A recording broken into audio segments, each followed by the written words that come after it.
I have regrets. I have a lot of regrets.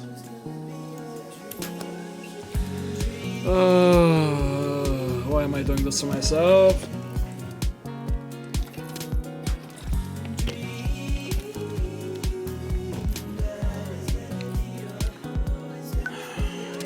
Oh god, there's so many saves. Jesus.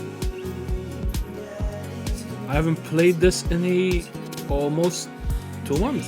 Is it? Is your mask accurate? Also, sadly, the original video of Dream Daddy is deleted. Thank you, Twitch. Thank you. The original fucking stream of Dream Daddy was taken down, apparently. Along with a lot of my older ones, which I was not aware of. Because apparently you only have 30 to 60 days to download the videos if you want, and then they're automatically deleted. I was not made aware of this. Oh.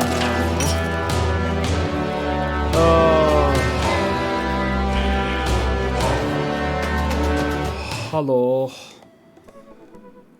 Okay, I thought that was something. I saw Reese's name, I thought something else had occurred.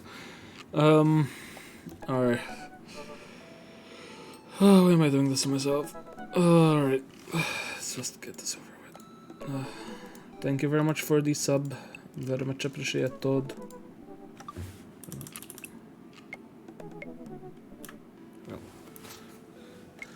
let's go. Now a nice male person slides a couple of letters in a large yellow envelope through the slot. It takes a couple of tries for them to get it in. Hey, my coupons. I took a closer look at the large yellow envelope. I did a knock on Amanda's door. She probably has headphones on. Amanda? She yells through the door. What? I have something for you. I'm kinda busy right now. Can you come back later? Okay, just thought you'd want this big old envelope we got from HIA. Immediately, Amanda pushes her door open. Horn Institute for the Arts? Why do you look so derpy? Oh, ask chat the reason for that. I mean, if you're busy, I can come back. Father, please, I crave violence. I hand her the envelope, which she tears open with her teeth. That's really bad for your teeth. She didn't seem to hear me and spits out a piece of the envelope. She pulls out the letter and unfolds it. And the suspense is killing me. This is her dream school. Amanda's face is unreadable. I can't believe this. Oh, honey, it's okay if you didn't. I got in! Hey! She can finally move out and Daddy can get some fucking action! I mean, what? Oh, I got in! Woo! Amanda to the other side and gives me a big hug. Congrats, sweetie. That's amazing. I'm so proud of you. She pulls away and looks at the letter again. Oh my god, I really can't believe I got in. Squeeze. Yes. Well, of course you got in. You're a great student, you nailed that interview, and your photography is incredible. Wait, Dad? I know this one's really expensive, and it's so far away. I think for a moment HIA was one of the more expensive that Amanda applied to, but I know she had her heart set on it for the longest time. It'll be tough, but we're gonna make it work. Really? Of course. Amanda hugs me again. Thanks, Dad. Okay, sweetie, we're celebrating tonight. Dinner, your choice. Whatever you choose. Why am I doing this to myself? I have regrets, and why hasn't the bot said that I'm live yet? Bot? I demand retribution. Wherever. Amanda and I walk along the bayside, tearing into our full wrap burritos from a nearby food truck. Oh, that's so wholesome.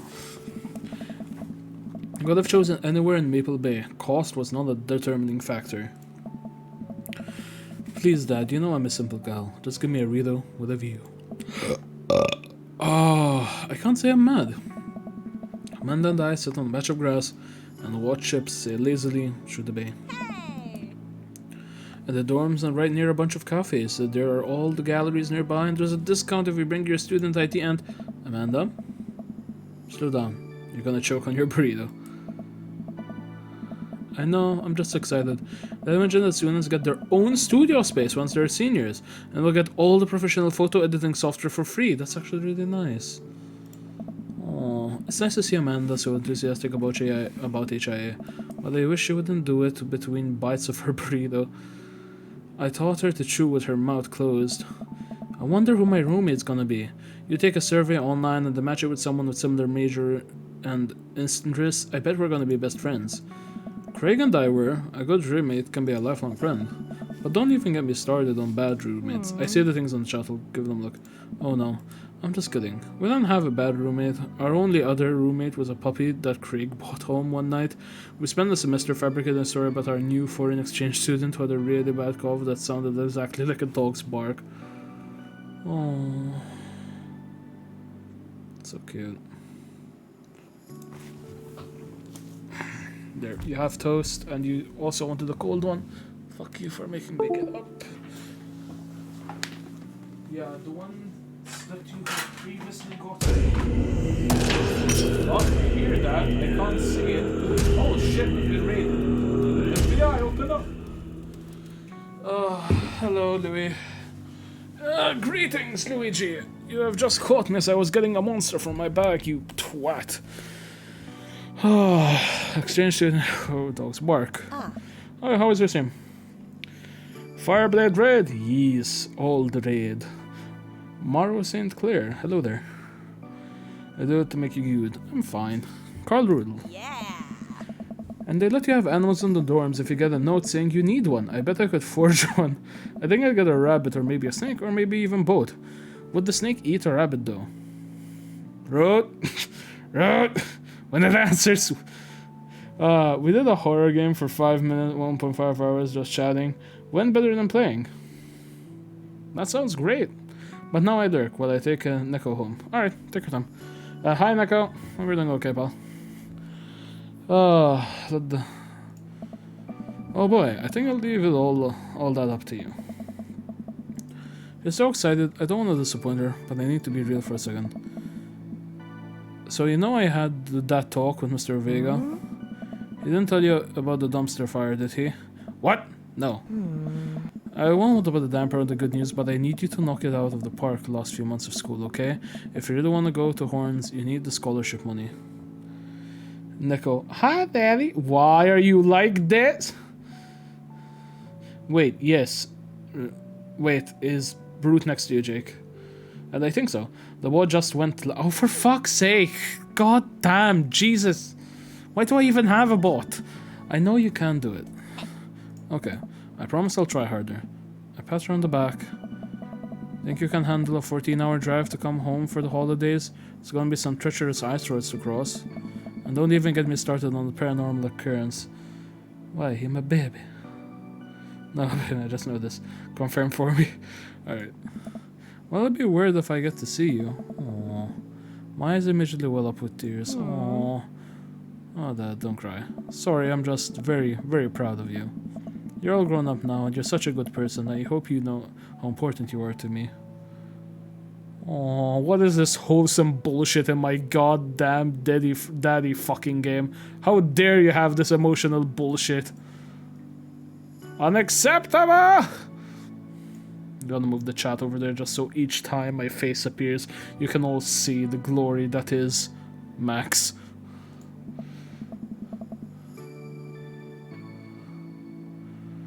Dad, stop. You're gonna make me cry too. It's too late, hon. It's happening. Dad, I can get tears in my burrito. It's gonna make it taste sad. Oh. I put Amanda in for a hug and kiss her on the forehead. Oh. Why is this shit so wholesome? I demand question! Welcome. You've got dads. Cause dads. True. Hi Max, is me, your dear old friend from way back. Yeah, sure.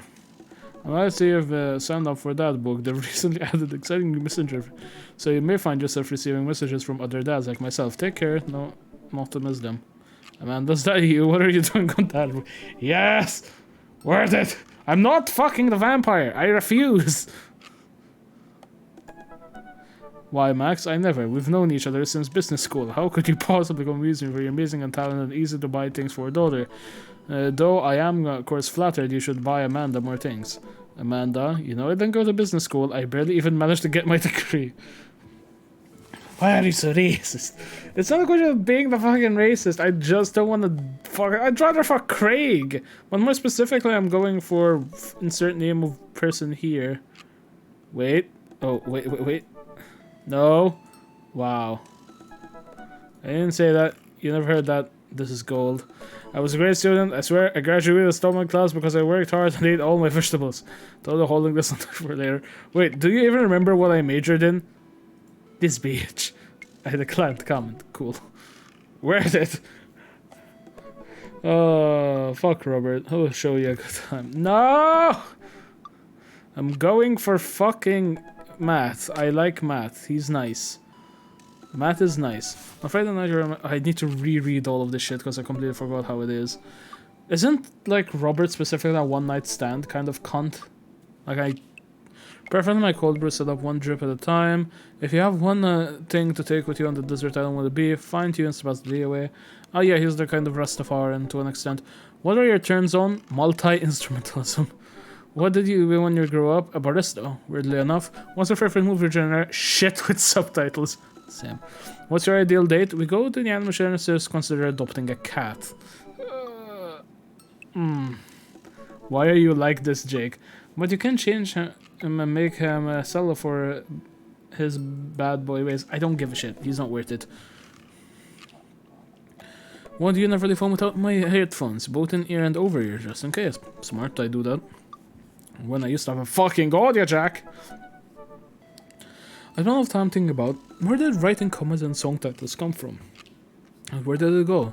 Did you all just agree that it's a bad idea? You will message. Sad rude noises. No. Like, I can do several runs of this. I just, like, want to go with what I personally want, which is to go for him. Instead of messaging the guy, why don't I just walk over and grab some coffee? I'm feeling really sluggish today anyway. Amanda! Amanda sticks her head out of her room. Father? Wanna go to the coffee spoon? Oh, so you get called cool once and now you're the cool dad who hangs out at coffee shops and listens to neo jazz and stuff? Amanda, are you gonna bring your laptop and your leather-bound journal so you can work on poetry and ontology? Look, honey, do you want me to buy your coffee or not? Let me grab my laptop and leather-bound journal. This bitch! Oh god. Amanda and I make sure to walk over to the coffee spoon. The place is quiet today. A few people hanging out, reading a book in the cozy little nooks. I walk up to the counter and see a familiar, pierced face.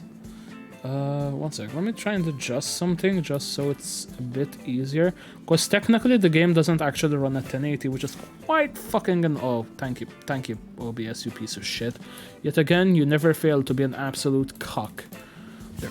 I think that's the maximum I can put it down. Hey, you're the dude I yelled at a bunch of the other night. He looks interesting. Amanda casts a sideways glance at me. He tried to sell me shirts. And who might you be, miss?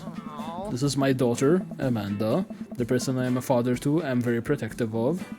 An honor to make your acquaintance. My name is Pablo. Did I mention that I make witch house music? I wouldn't call it witch house music, but alright. A piercing blow to my ego, though not one that will be dissuaded my need to impress you. I don't fucking know. My innate death sense is tingle. I am overwhelmed with a fatherly protective urge. I must do something to protect my child! Gen subject defend witch house. Reappropriate lines from Taken. Listen here, Pablo. I have a very specific set of skills to, I can type pretty fast for people my age. If you so much as harm a hair on my daughter's head, I will be coming for you at a comfortable 80 words per minute after I practice a little. Take out to a certain hobby. Chat! No! Dad. Max. Matt comes out from washing the dishes back room to meet Amanda, and he and I high five as fellow cool people do. I see you've met my newest employee at your service, although I'm only here until, oh my god, Vacant Vale starts the world tour. When's that? Well, we have to put out a record first. Alright, Pablo. Now what do we do with customers again? Right, yes. Pablo clears his throat. Hello, good folk of Maple Bay. Can I interest you in a tasty caffeinated beverage? A smushing pumpkin spice latte, please. Classic, and you? American football decaf for cutie. Father John decaf for cutie? What the fuck is decaf for cutie? I've never been so right. I'm sorry, why is Root saying that? Decaf for cutie? Is it decaf for cutie? I'll go for it. A Father John Mister, please. That might be the worst pun I've ever heard. Hey, it's pure comedy. Yeah, puns are the highest form of comedy. God, no. Well, yes, I got the hearts. That's all that matters. I don't give a shit. I'm getting into this man's pants. I was making a joke. Father John Misty has an album called Pure Comedy, and the drink is named after Father John Misty. So I was... yeah, never mind. Coming right up. All hell, punt. Get the fuck out of my chat. Pablo gets to work times myself out of my own stream. One shot for each punt. You remember what you have to do to actually make that happen? Pablo gets to work making our drinks while Matt observes him. I got the hang of it. For as goofy of a dude as he is, kid works hard. Hey man, the concert was a lot of fun. We should hang out again. Hell yes. I'm actually gonna be done training Pablo in a couple of hours and was gonna go record shopping. Wanna come along? Absolutely. Pablo brings us drinks and Amanda buries herself on her laptop. I spent my time sipping my drink, cracking jokes with Matt. Last time I hung out and told me that he had trouble hanging out with other people. But for some reason, he and I can talk and joke like old buds. It's weird. I feel really comfortable around him. Oh, that's just cute. This is just cute. Okay, once Matt feels comfortable leaving Pablo on his own, I say goodbye to Amanda and we start walking to the record store. Have you ever been here before? No, I mean, we have a record player sitting in the living room, but all I have are 2 copies of Frampton Comes Alive. Oh, this should be fun then. We're gonna find you some good stuff. Aww. The walls of the store are packed with posters, artwork, stickers, and records. A few people mill around flipping through milk crates of albums. Some indie bands is playing through the speakers. It's a nice vibe. So, why do people still buy records? Isn't it kinda outdated at this point? There's a lot of people who will try to tell you that vinyl sounds warmer or more true to the artist's interest, but really I think it's just nice to collect records. It's gonna make you play a different tune. Get the fuck out! It's cool that in a day and age with just about every song ever created available instantaneously on our phones, but there's something about holding an album, getting to see the artwork in your hand, that you'll always love. That's why I try to get as many of the records that I love in physical form as possible. Remember when we were kids and we would have to wait around radio with a cassette tape so that we could record our favorite songs? It made each listen really special, and mixtapes were even cooler because of how rare they were. I'm just gonna... sorry, I fat-fingered. Now we're just making a playlist. I think the last sometimes gave me a real mixtape was in high school. I look around the multi-level record store and spot some genres. Future wave, jungle, anarcho-punk, nunsploitation. Oh, fuck. Why did I fat finger again? Man, this is a little overwhelming. Here, let me help you find something you might like. If you were a milkshake, what flavor would you be? Cookies and cream, vanilla, strawberry, purple! Yes! Magenta! Should I actually answer this truthfully, chat? Should I actually answer this truthfully? I don't want to cheat, like, should I answer this truthfully? Yes. Okay, I would actually be cookies and cream because that's my favorite fucking ice cream flavor of all time. Oh, if you could buy only one type of candle scent for the rest of your life, what would it be?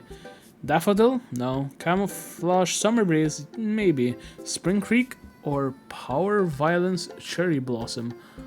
Actually, I like cherries. What's your favorite ambient sound? Rain? Bowling Alley? Star Trek Bridge ambience? House of the Bone Chorus? Rain. What's your dream vacation spot? My backyard, instead of an active volcano, living off the fat of land in Ibiza, starting a new life in the Baltics. Actually, my backyard. I mean, I don't have a yard, so technically it would just be a day to myself, if you will, which I don't get a lot of. I worry that people are nice to me only because they want something from me. Oh, fuck, I fear that I don't deserve happiness and oh. Ah! What if nobody existed but me and I fabricate? Oh god, these are too relatable. Oh fuck. Saying you too, which it does you try. Fuck. Intense screaming. These are all too fucking relatable. The second one is way too accurate to me in real life. Man, thanks for a moment. Oh, I know just the thing. Matt runs to the other end of the store and returns holding a record. He shows it to me. What is it? Come on, show me. This is Evil Friends by Portugal, the man.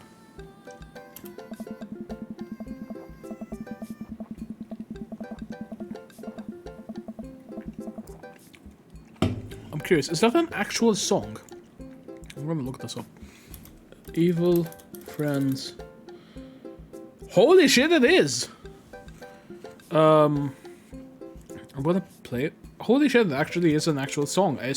Okay. I've never heard of this song. Was curious.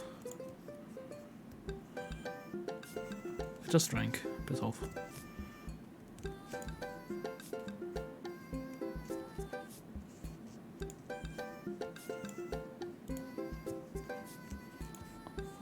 I'll do it. I don't have Mountain Dew though.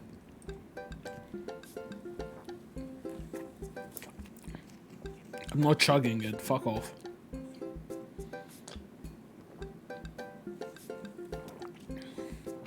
There, you got your 4 hydrates worth. So it's an actual song, apparently. Good to know. Whoa, dude. Thanks for the recommendation. Yeah, sounds great. We'll have a great time with it. Promise. Matt and I bring our records to the cash register. A young girl with a septum ring and a buzz cut stands behind the counter with one earbud in. Usual stuff today, Matt? Just some light pickups. Chug, chug, chug! Ruth, is that you? Shh. Matt places 3 albums on the counter. Swear, I'm good at this, but Diet Sig for... Oh fuck! Why did I fat finger? Tight. The cashier rings Matt's up and hands back his album in the bag. She stares at me suspiciously. Who's the nerd? Hey. That nerd is my buddy. Max. Max is the beacon of human charm is Molly. I got kicked out of art school for destroying my painting at the end of every critique. Lovely to meet you. Anyway, Matt, is the open mic night still on? You know it. Are the third waves gonna be doing a special acoustic performance? I might see if I can get a few of the girls together. There's an open mic night going on? Hey. Yeah, dude. We do, every month, of the Coffee Spoon. Some amazing talent always comes through. Get a flyer for it right here. You and Amanda should come by in the night.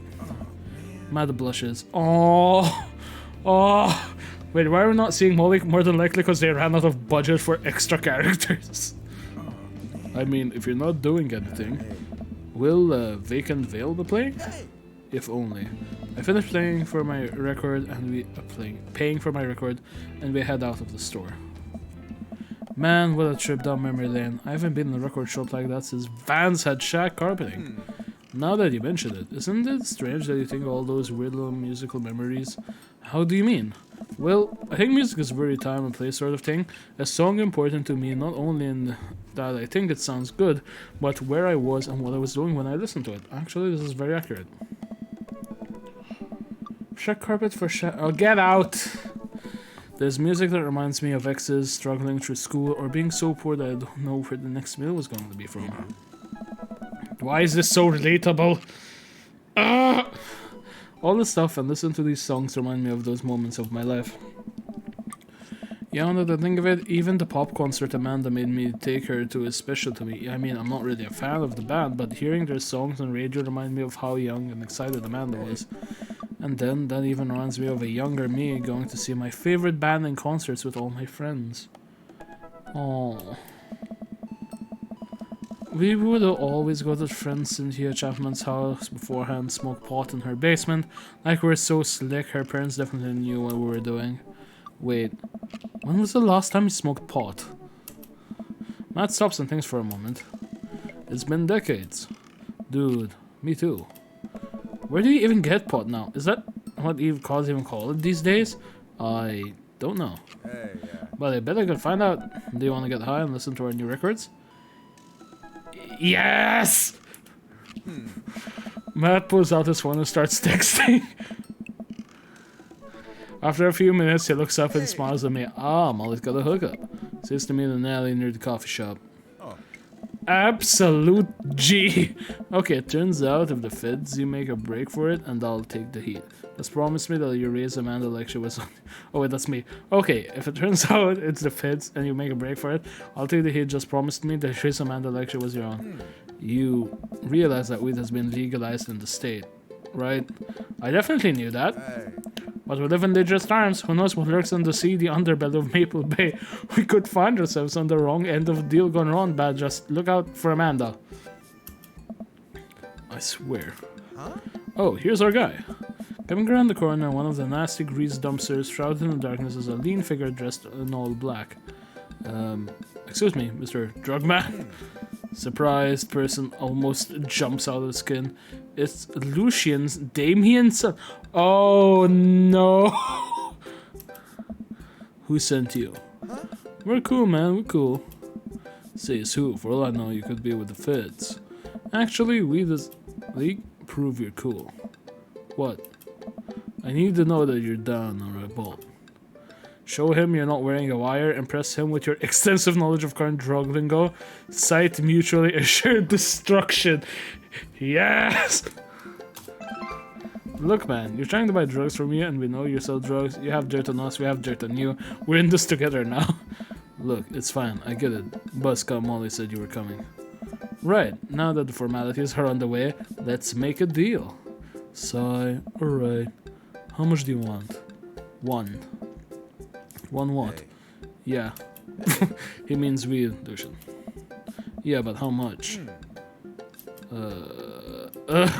One? Oh my god, look, here, take this and give me $10. Just don't tell my dad, let's all forget this ever happened. Hey. I won't tell your dad if you don't. Lucian hands him a baggie and disappears down the alleyway. I open and take a deep whiff. Smells like genuine drugs. Yes, sirree. Yeah, sounds great. Yeah, sure. That went smoothly. Yeah, we should get off of public property before we smoke this. Hey. Great idea. Let's head back to my place, yeah? Oh, we sliding in them DMs, boy! Man and I walk our cul-de-sac and stop at the gas station on the way to buy rolling papers and soda. I feel like I'm 16 again. Ooh, this is what I want my fucking future place to look like. Actually with the ladder and everything, but rather than ladder, actually have fucking stairs. Fuck ladders. Carmen's here having a sleepover tonight, so that gives us all the time we need to do drugs. Oh. Awesome, let's do some drugs. Matt pulls out a record out of his bag and puts it on for us. I plop down on a comfy leather couch and look around his place. There are a bunch of band posters and record collection takes up an entire wall. Woo, drugs! Hey, Max, it's casually there. She just fucking like takes out a bag of coke, puts it on a vinyl, and just out of nowhere. Oh, whoa! What a collection! Been collecting my whole life. It was nice to finally get them all in one place after being on the road for so much of my life. I asked my parents to hold on to them for me. Matt sits down next to me, and we leave. The marijuana drugs out onto coffee table. I love how awkward this is. I actually do, because it makes sense from a dad perspective. Do you want the honors? Please, it's your house. If you say so. Mary Joanna. What? So, Matt pulls out some rolling paper and sprinkles some of the beatnik tobacco onto a piece. He starts rolling it back and forth, and the paper breaks almost immediately, spilling drugs all over the couch. Never was too good at this. Mac tries again and is able to successfully roll a nice-looking weed cigarette. He hands me a lighter and the blunt, I think, and I take it. Well, let's open up the nug, smoke some of the gateway drug, rip the golf early. Yes! Yes, let's do that. in one Brit. Just from fucking end to filter. Yes, let's do that. I light the joint and inhale deeply. This is not what I remembered. It's been a while though. Maybe pod trucks have just gotten more potent since the last time I smoked. Oh no! Is that more potent? I paused the joint to Matt and cough a little bit. Shouldn't it sting this much, or am I just a baby? Matt takes a hit and his eyes go wide. That's not weed. Oh god. Hey. Did we develop a taste for meth? Oh my god! It's magic mushrooms! No, it's... Matt takes another hit and winces. Hey. Yeah, this is oregano. It's of the air. Yeah, that would definitely explain why it smells like a pizza place in here. Oh, fuck off. That little punk ripped us off. Oh well, we can still relax and enjoy the music sober. You know what? You're right. Oh. We still listen through the Diet Sig album that Matt brought, which is catchy as hell.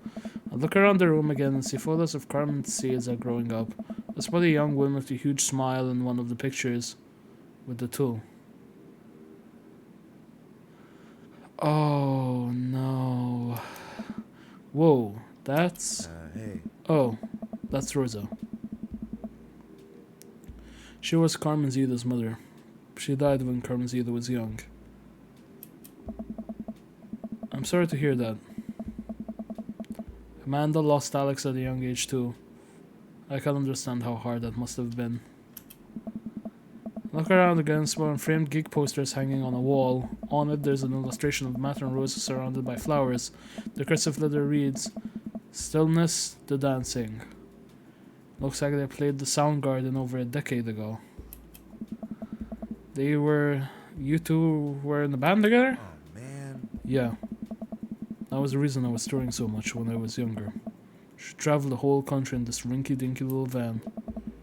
It's hard to start, but once we started gaining notoriety and seeing how much our songs meant to kids, they were just incredible. Wow, that seems like a life some people only dream of. Hey, yeah. It was, and it was difficult at the same time. I couldn't have done it without someone by my side. Rose and I knew that we could do it forever. The long hours on the road, missing your family, sleeping in the van, all that stuff. So once she became pregnant with Carmen Zida, we put down roots in our favorite town to play in. Right here. Since she was a kid, Rose always had a dream to own a quiet little coffee shop, so she died before it opened. Oh, fuck me. Why is this so depressing? I'm so sorry. Don't be. I'm not really sure what to say. I could possibly count the number of times I told people the same thing after Alex died. Hey. Matt gets up to flip the record next to the turntable. I notice a dusty piano. Do you play? Ah, I'm out of practice. I used to jam on the keys back in the day. Oh yeah. I fronted the hottest 7-piece ska band that Eagle Rugby High School had to offer. Hey. Oh, no way, you had a ska phase? Phase? Ska never dies. Oh god, we made this canon before.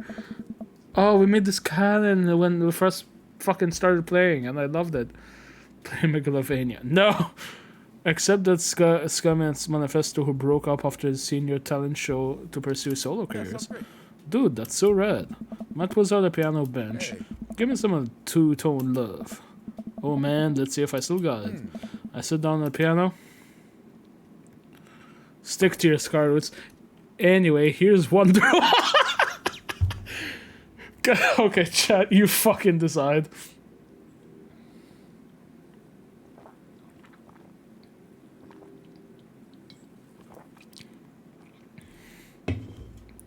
Wonderwall. Wonderwall. I start jamming on a piano rendition of the infamous song that you would play at parties in hopes of getting people to like you. Oh, I don't really remember it. No! Fuck! Back! Back! Back! We must go back! No!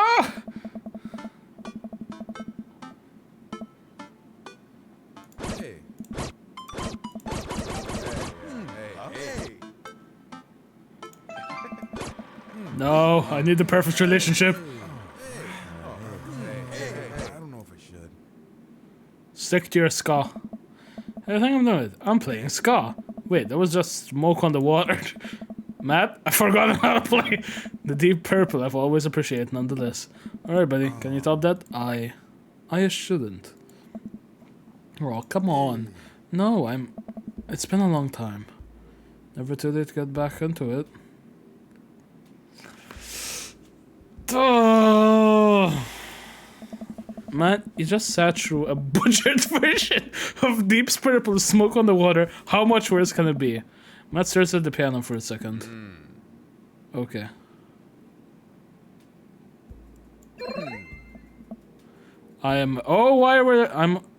Okay. Matt closes his eye and turns his fingers over the keys. His breath is deep and starts playing a melody. It didn't know that he hadn't played the piano in a long time. I would never have guessed. Matt plays a soft, sweet tune filled with emotion. I've never heard this before. Is this one of his own original works? This is cool. Matt finishes the song and finally opens his eyes. How was that? That was amazing. Oh, it's nothing. Come on, man. That was killer. Are you gonna pull that out for the open mic tonight? Oh no, I've never played at those. Well, why not? You're really good. I just don't do it anymore. I just don't like being up there alone and having so many people stare at me. It doesn't feel fun anymore.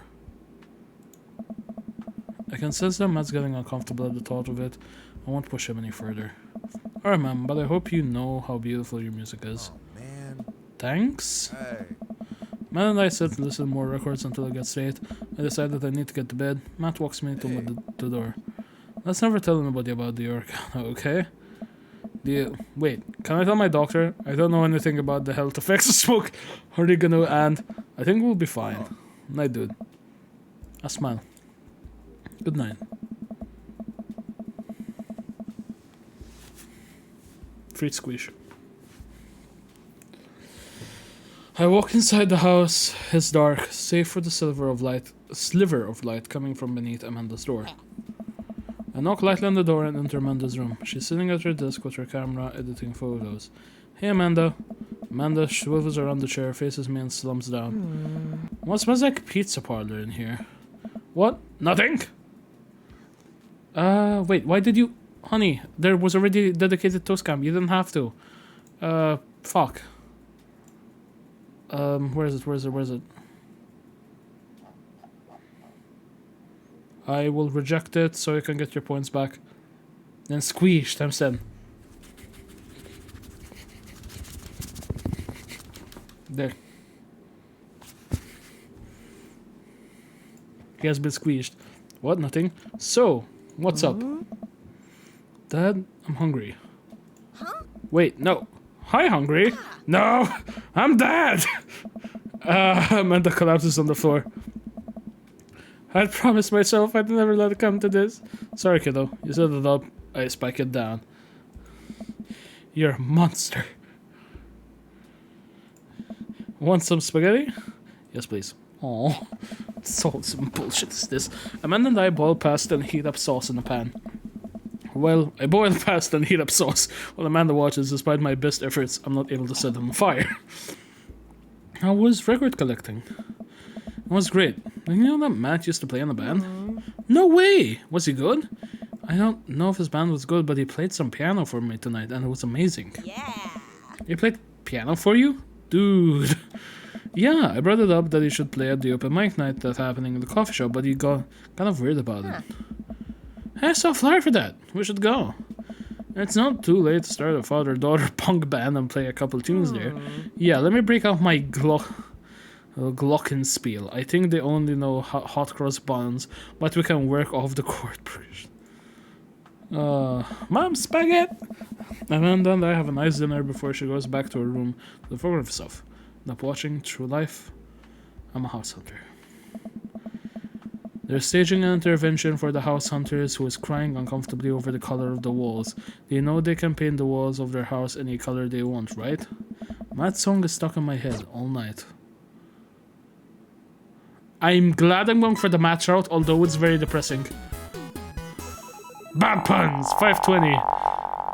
Nug. Ooh! Arcade fire. Nice! S rank. King of Carrot Flowers. Been a good achievement. Well, it's been a long day. I'm just about ready to pick up after a few bites of ice cream from the freezer. I turn off all the lights, walk down the hall to my room. I wonder if Amanda's still awake. The kid needs some sleep. As I pass her room, I can hear a faint sound, but I can't make quite out what it is. I get a little closer. Is she crying? I knock gently on the door. Hey, Amanda? The crying immediately stops. Not right now. Her voice sounds strained. She sniffles. I need to make sure she's okay. I open the door. In the dark, I see Amanda's outline in the middle of the bed, knees hugged up against her body. Is everything okay? I don't want to talk about it. Did something happen? No, nothing happened. Go away. King Sword out. I said sadness. Yes. Something must have happened. Amanda. Get out! Okay, okay. I quickly leave her room and shut the door behind me. Once the door closes, I can hear her crying out. No! I want to give her a hug! God fucking damn it! Let me hug the child! Let me squish my goddamn daughter! Oh. Open up the snap. Wow. What has her so upset? She seemed fine earlier. She was so usually open at me. Did I do something wrong? Is she mad at me? I guess if she wasn't before, she definitely is now. I can't even remember the last time she snapped at me like that. I have a hard time falling asleep, but when I finally do, I'm still thinking about Amanda.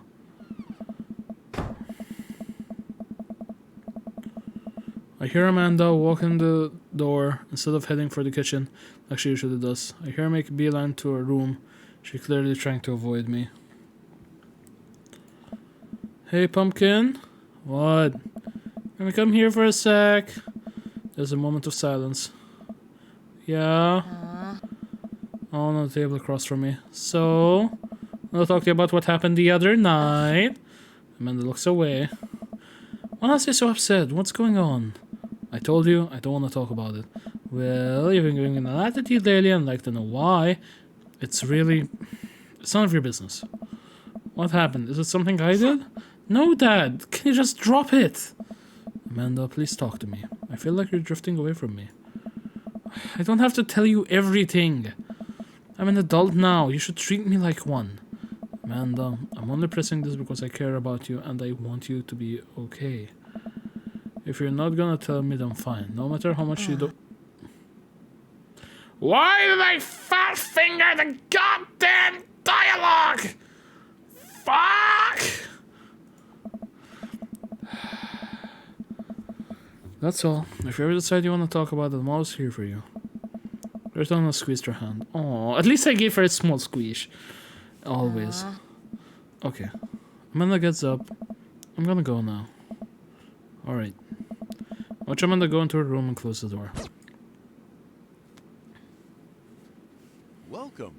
You've got dads. May the power of happiness compel you.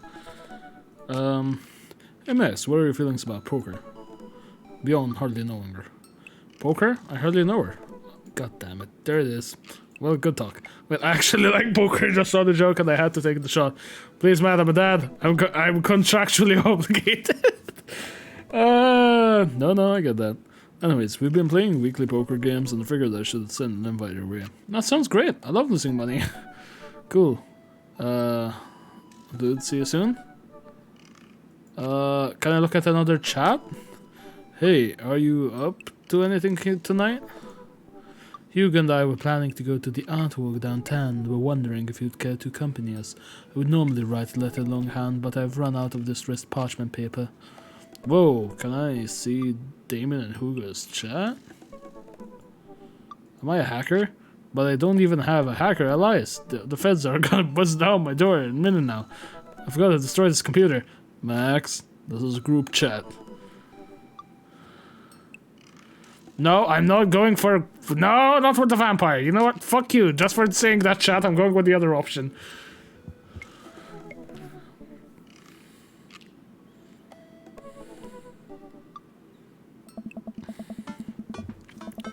Matt invited me to poker night at Joseph's house. I put on my going out coat and walk over. Across the way, I spot man who's walking over from his own house. He's got a case of beer under his arms. Crap, I should have brought something. Hey. Hey, man. Crap, I should have brought something.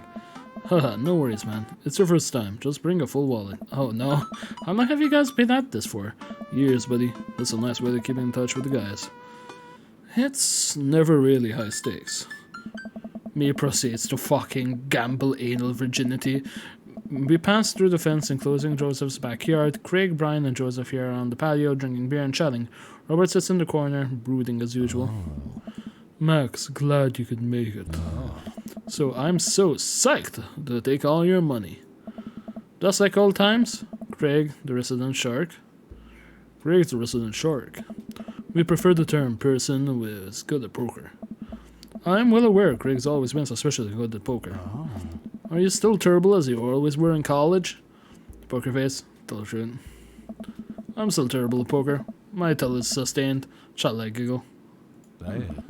There's no way you're as bad as Joseph. Joseph shrugs. This is basically my tithing I'm giving back to the community.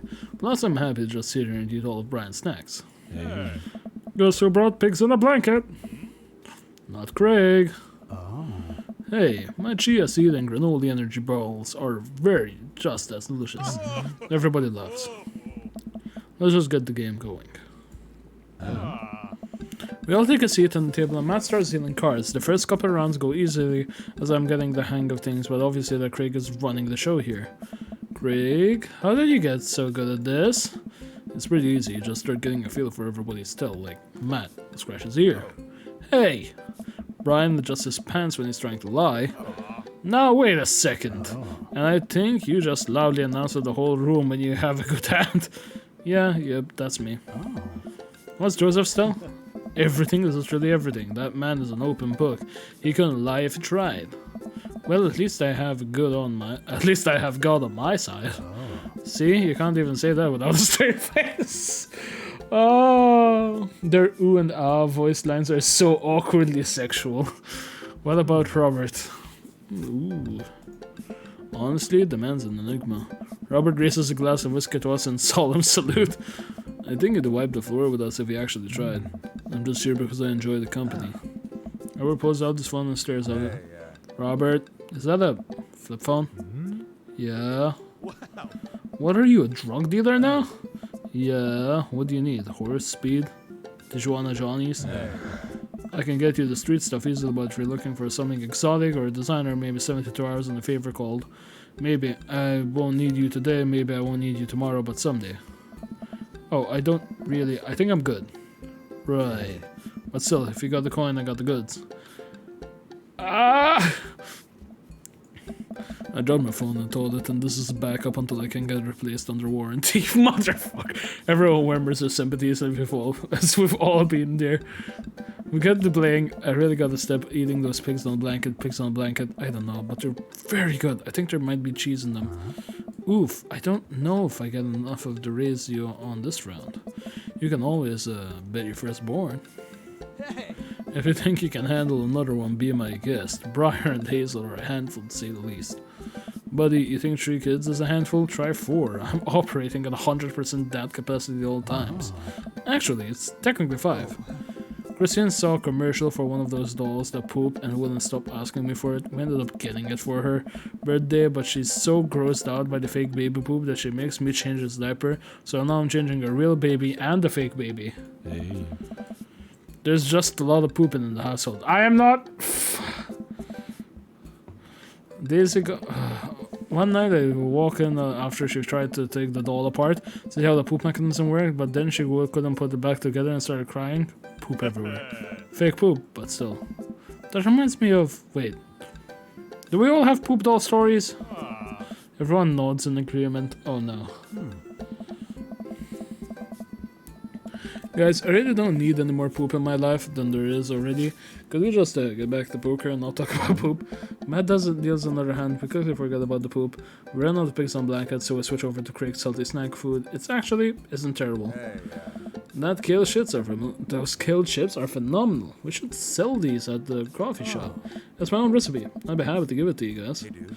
I can't see it now. Pierce the kale chips. Oh. Hey. Brisbane is a popular post-hardcore screamo band out of San Diego. We all look at Matt confused. Oh!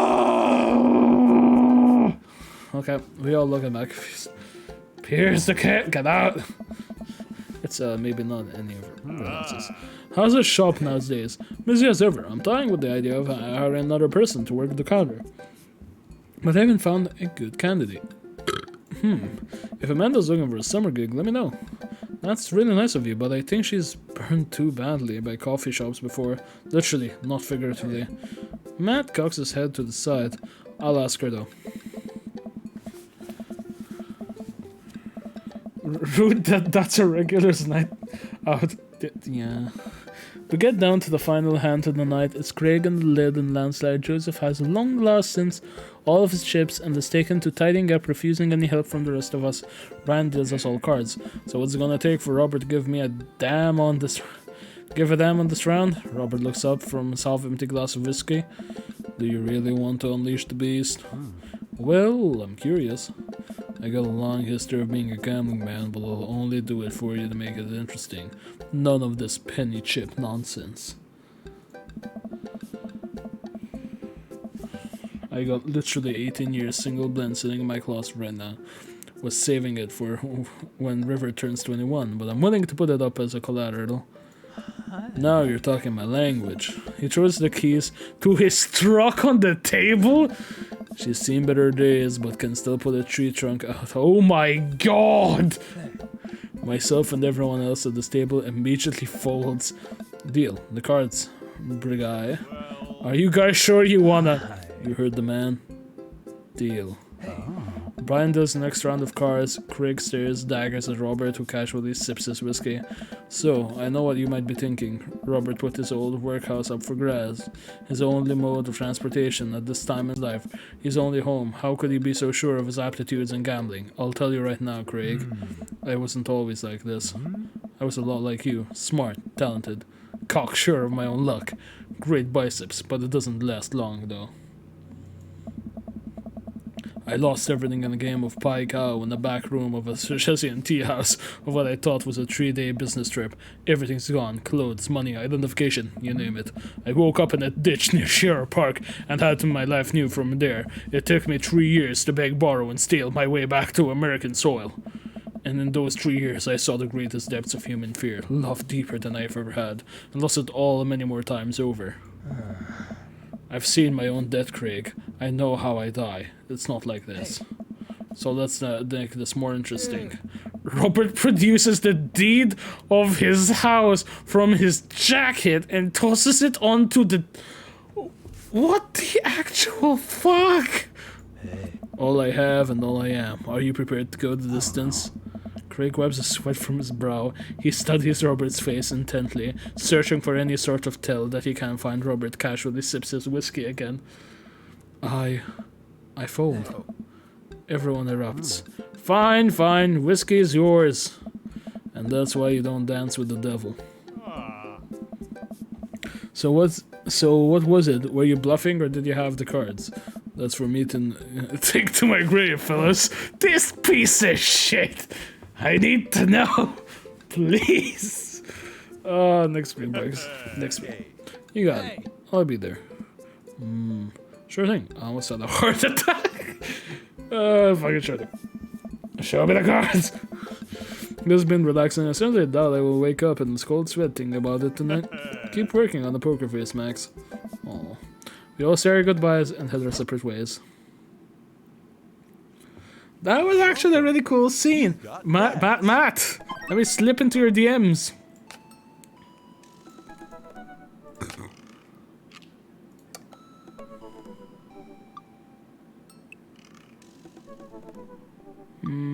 Fuck it. I'm gonna go all out. I want Matt. So, essentially, this is the third, in inverted commas, date. So it's important. Fuck Matt! I'm trying to. Matt and I have spent a lot of time together. After we went record shopping, the first time I saw it became a weekly tradition for us to scope out Vinyl Fantasy. Oh my god, Vinyl Fantasy.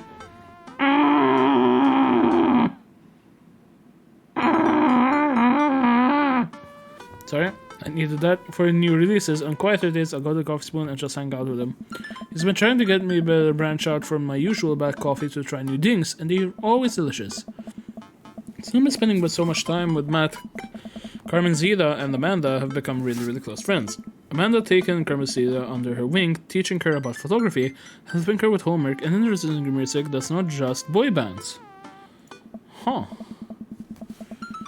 Well, she did end up taking her to one of those scream cry dancing boy concerts so Matt wouldn't have to go. A truly heroic move. I can tell that Carmen Zita really looks up to her a lot, so it's great that Amanda's trying to be a good mentor. The open mic tonight, Amanda and I busy ourselves getting ready. I should pick out a nicer outfit than usual and pace around the room. A bunch of really cool bands are going to be playing and I'm so excited to see them. I haven't been to a show since the first time Matt and I hung out. So any 1D? It's weird, ever since Matt played piano for me one time, I've never been able to convince him to do it again. He told me that he always plays guitar, drums, and even trumpet. He still won't play any of them. For someone so passionate about music, it's strange that he doesn't want to actually play. You ready to go, Pops? I can hear Amanda in the hallway as she approaches my room. Yep.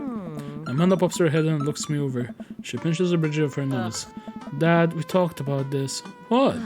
The sandals, they're older than I am. Vintage, some would argue. I thought you threw them out. Amanda, since we did you enroll you in Fashion Police Academy, I got kicked out because I was loose cannon who didn't play by the rules. For example, you're not allowed to mix floral, but you totally can if you have a good eye for color.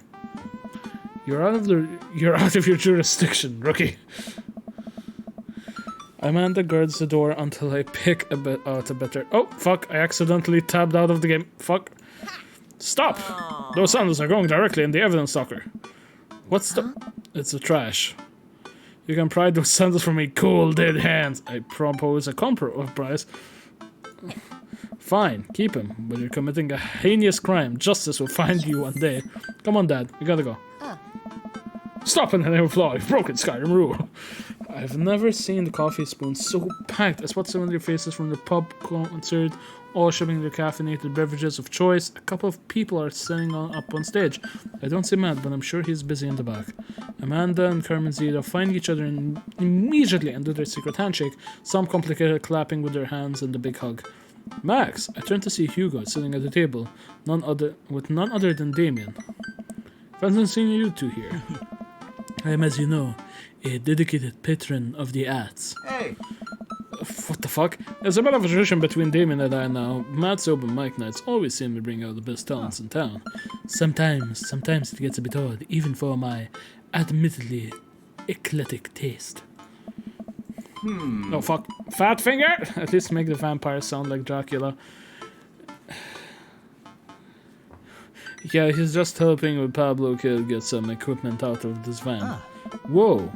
Vacant Veil is playing a set? What? It's which house?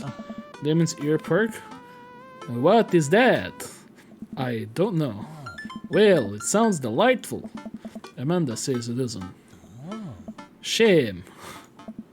Alright, I'm gonna go find Matt and see if he needs any help. Happy chat? Are you happy now? I heard the back room at Coffee Spoon where I find Matt going over some last minute show deals with Pablo. My dude. And they share a full on sincere bro hug. Glad you can make it, Max. Wouldn't miss it for the world, man. You guys need any help? I think we're all set. Actually, Pablo, can you remind me what other people are going up in? Well, you got the handsome man for below Vacant Veil opening up, and then the sections from this new album, Witch Diaries, and then the third waves, who are all extremely attractive and could beat me up, I'd still be into it, and we're playing a 3-person acoustic set. We got a little bit of spoken word in there, magic. Fuck! Jonathan Jones and the Speakeasy Choir. What? No, absolutely not. I remember the cassette a band put on one day opened up for pop. Sometimes when it's quiet, I can still hear the sound of an accordion being violently thrown against the wall over and over. They weren't that bad? No, you don't understand. The last time they played open mic night, they lit the bassist on fire. The fire marshal had to shut us down.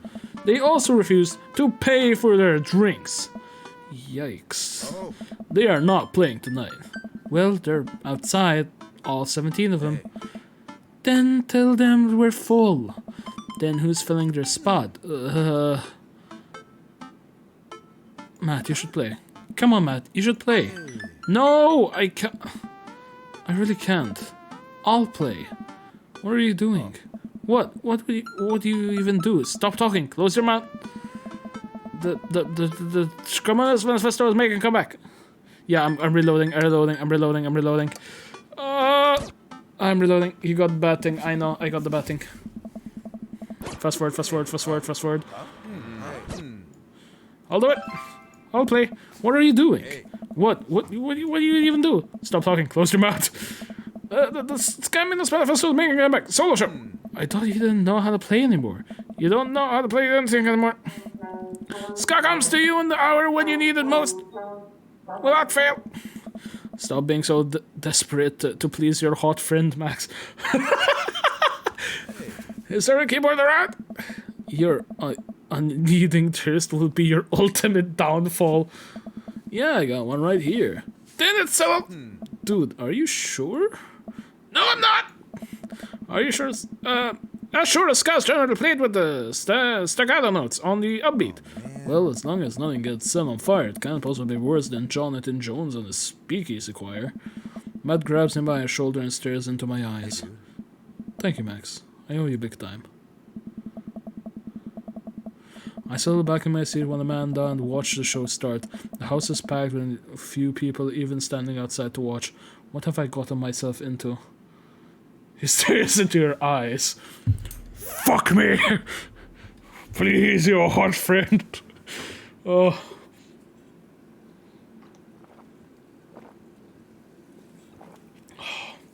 All hail, monster. Amanda, I may have been a snake. I told you to throw those sandals were a bad choice. It's not that. I agreed to pull out my ska. No. Absolutely not. I had to help Matt. Dad, I love you and I support you, but you left ska behind for a reason. Look, it's either this or we're in the splash zone for a group of 20 musicians all crying at the same time for the sake of art. And I'm not being hyperbolic about the splash zone thing. They literally hand out ponchos. Oh god. Somehow, this is the preferable option. I just have to play the song. Play what thing? You don't know how to play any instrument. Just promise me you'll still love me after this? I promise. But I may have to change my last name and hope you'll understand. Oh god. Of course. My new last name is gonna be Fireblast. Amanda. Or maybe Cold Steel. Matt takes the stage, a roar of applause from the crowd. He grabs the mic and addresses us all. Thank you, everyone, for coming out tonight. Matt's so nervous. And I'm so nervous. I can't stop staring at his mouth, and that makes me even more nervous. We have a jam-packed roster of amazing local talent who you might already know or maybe have seen before. Would like to see you again. I'm rambling now, sorry. Oh, Matt. So, let me just bring on a dear friend of mine who's making his live show debut. Please welcome to the stage, Vacant Veil! The crowd cheers again as Pablo bounds up the stage, beaming. He set up his 2 laptops and keyboard and launches into his set. Thank you, everyone! This one's called Witch House Never Dies, and you're next! Pablo hits the crowd with a heavy, inaccessible synth bass layered under drum samples and clips from science fiction shows played in reverse. It's maybe not the right show for this, but everyone seems to enjoy it, whatever this is.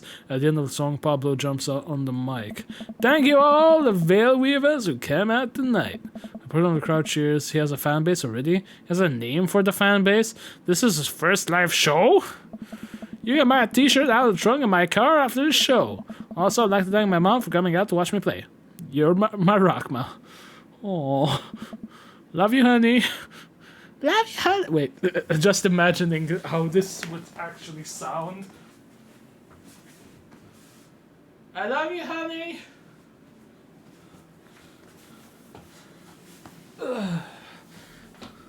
I don't know if that was even picked up on mic. Pablo plays a few more songs and they're actually super fun to listen to. Wow, definitely not see that one coming, especially after a man that strongly worded thoughts about the genre. Once he's done, he vacates the stage and Matt jumps back again. Big round of applause for our very own Pablo. It's coincidentally works here. Yay, Pablo. And hey, next up are a group of young ladies who have been tearing up the East Coast with a ride punk for 3 years now. Years. 3 years. Sorry. The red on my hand smudged because I'm sweating. I don't have told you all I'm sweating. I'm sorry.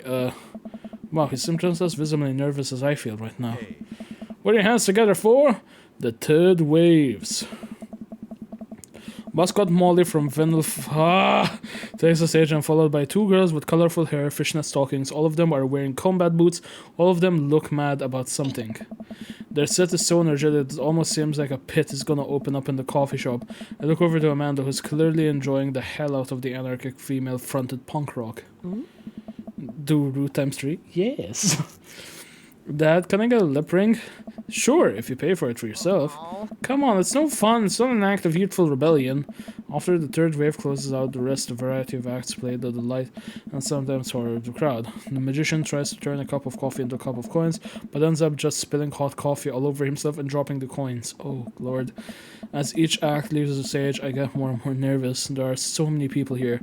I don't know anything about how to play the piano other than it has keys and you have to touch the keys to make sound. Also, I almost spilled the flat white stripes in my hand because it's trembling so much. No joke, Dad. I'm running for you. You're gonna knock him dead. Thanks, Panda Panda. An improv comedy group takes the stage, they take suggestions from the crowd and end up doing a scene that was supposed to be about a coffee, then it turns into 5 minutes of dick jokes. Classic. I have a hard time laughing, my stomach is trying itself into knots. Not just regular knots either, like the kind knots you get when you throw the phone charger, headphones and laptop charger into the same bag. Out of nowhere, Matt sits down next to me. Hey, are you doing okay? I'm totally fine, everything is great, nothing is wrong! I went to reassure him that I'm okay, but I just can't get the words out. I'm here! Alright, just making sure. I know you're gonna do great, Max. Max goes to my shoulder and jogs back to the stage. Everybody, we're down the last act of the night. Now the person who is my friend is making the return to the stage after a long hiatus. Please welcome, formerly of the Scamonius Manifesto, Max Redacted. Oh yeah, I actually forgot they put that as my last name. Everyone cheers as I take to the stage. Damien and Hugo are staring at me in shock.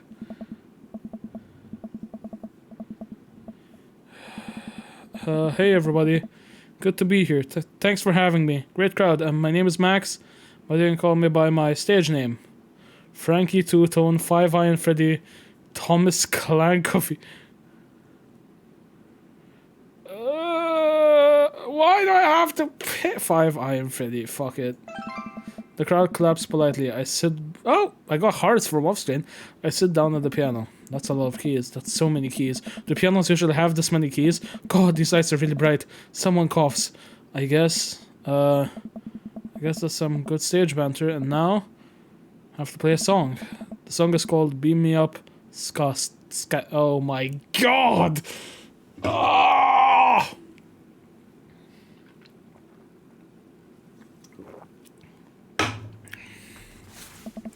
Deep breath. How hard can it be? Oh no.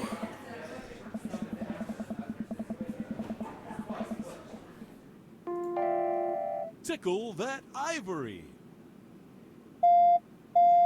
What? Pick it up. Pick it up. Pick it up. Pick it up.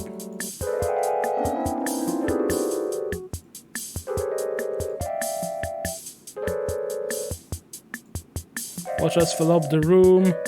Rude boys coming for you.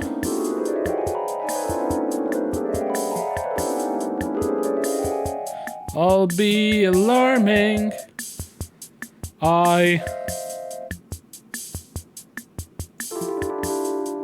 Everybody ska.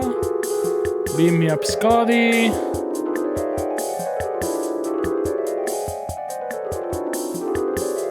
Beam me up to the ska track. Oh my god. Do I actually have to sing? Is it actually picking up my mic?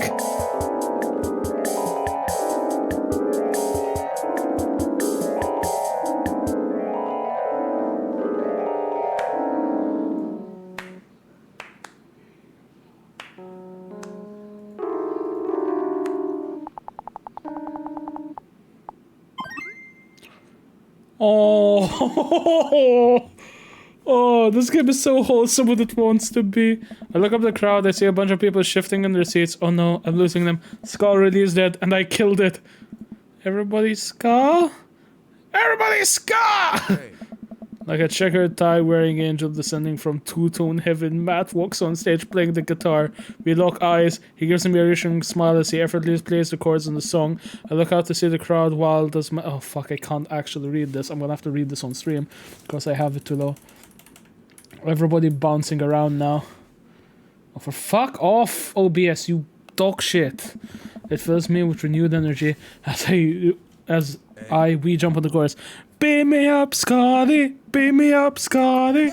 Beam me up, Scotty, to the Scott Trek Enterprise. Matt jumps up and the improvised solo was better than the one Darren Springsteen wrote in high school. God is dead and we killed him. We make it to the end of the song in one piece and the crowd goes wild. And I'm moist with sweat, head to toe. Ladies and gentlemen, Matt Seva! The crowd practically screams. They all start chanting Matt's name. Hey, dude. They wanna hear you play, man. Matt smiles. I think I'm ready. I excuse myself from stage and take my seat next to Amanda as Matt cozies up to the microphone. I take back what I said about ska. That was pretty cool. I high-five Amanda and we look towards the stage. Hey everybody. I haven't played in front of people in a long time, but it's cool to be back. This one goes out to a good friend. Looks eyes with me. We both smile. Oh. Who helped me to be able to do this again. Hey. Thank you. Oh. This is an old one from Stillness to Dancing. The entire crowd excitedly jumps to their feet. Matt closes his eyes and starts playing an upbeat, intricate melody. The crowd sways to the music. Matt looks entirely at peace, with a small smile on his face as he sings. After he finishes his song, the crowd insists on an encore. He ends up playing a few more tunes to an adoring audience before thanking everyone for coming. The moment he steps off stage, he gets mobbed by people. Everyone seems to be amazed that he's playing again. Damien and Hugo tread their way through the crowd to walk to me. That was amazing. It was certainly a sight. Wait, it was certainly a sight. Do they make industrial darkwave ska? I'm not too sure if the genre exists, but it's never too late to start a band, apparently. I glance back over to Matt, who is hugging a bunch of people. They really seem excited to see him play. Well, yeah, he hasn't played since he lost Rosa. What? Oh. I didn't realize it suddenly all makes sense why Matt was so reluctant to play. It must have taken so much for him to jump on stage with me just now. The crowd slowly filters out into the streets and show ends. I decide to stick around a little longer to see if I can talk to Matt. Hey, I'm taking Carmencita to get ice cream, if that okay? If she sleeps over? We're gonna paint our nails and start a punk band. Yeah, go have fun. Just please don't wake up the neighbors with any biting truths about the governments or whatever. Don't worry, we'll wake them up figuratively instead. Amanda and Carmencita bump first and head out. I spot Matt finishing up his conversation with a couple of stragglers on their way out of the coffee shop. Hey, Matt. Oh. Hey, dude. Need help closing up? Oh. Hey. I'd love that. Matt and I stack up chairs and sweep the floor in silence. We carry the stage equipment back to Matt's van, where we see Pablo selling merch to a crowd of people out of his trunk. Shirts of the finest quality, every step of production from thread to stitch, overseen by yours truly. Graphic design fit for a king. That kid's gonna go far. We head back in the coffee spoon, and Matt puts his finishing touches on closing. While we're all done, Matt and I lean up against the counter. Thanks for saving me from myself up there. All in all, it ended up being pretty cute. Plus, he protected us from Jonathan Jones and the Speakeasy Choir. Someone told me they tried to do a street performance down the road and they got arrested for trying to form a human pyramid in traffic. Did it feel good to be on stage again? Hey. Oh. Yeah, it really did. I heard that you stopped playing after your wife died. I didn't realize you had it been that long. Yeah. Man looks like he wants to say something, but is having a hard time getting it out. Hey. He takes a deep breath. I'm not really a people person. Obviously. Crowds make me nervous as hell, which is not exactly the best for performing live music. But when I was with Rosa, she lit up the room. I could follow her lead. After she passed, I was lost.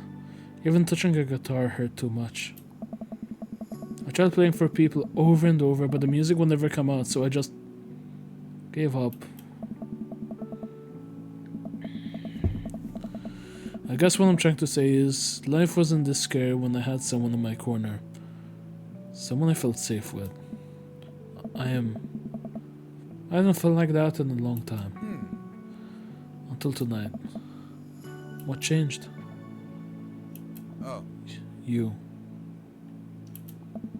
Blood rushes to my face. Oh. When I saw you looking so scared on stage, you reminded me of myself. And I don't want anyone else to feel that bad. But when I go up there and start playing for the first time in forever, I felt comfortable.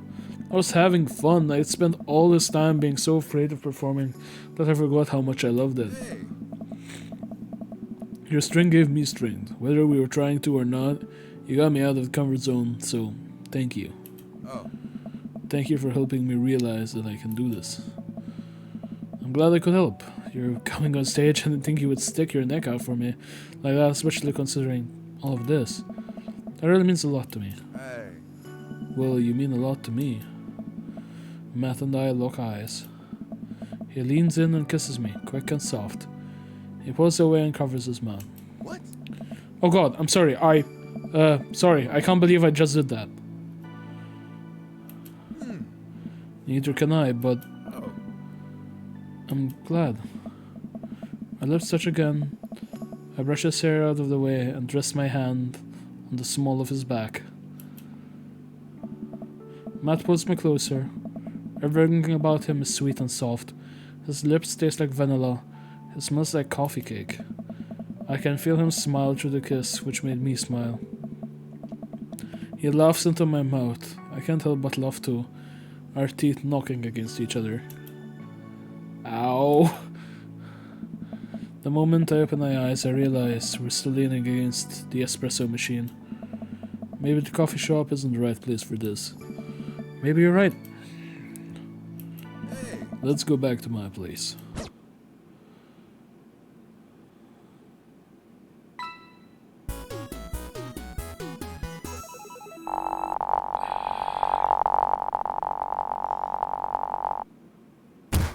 You know what? Yes! Arcade fire.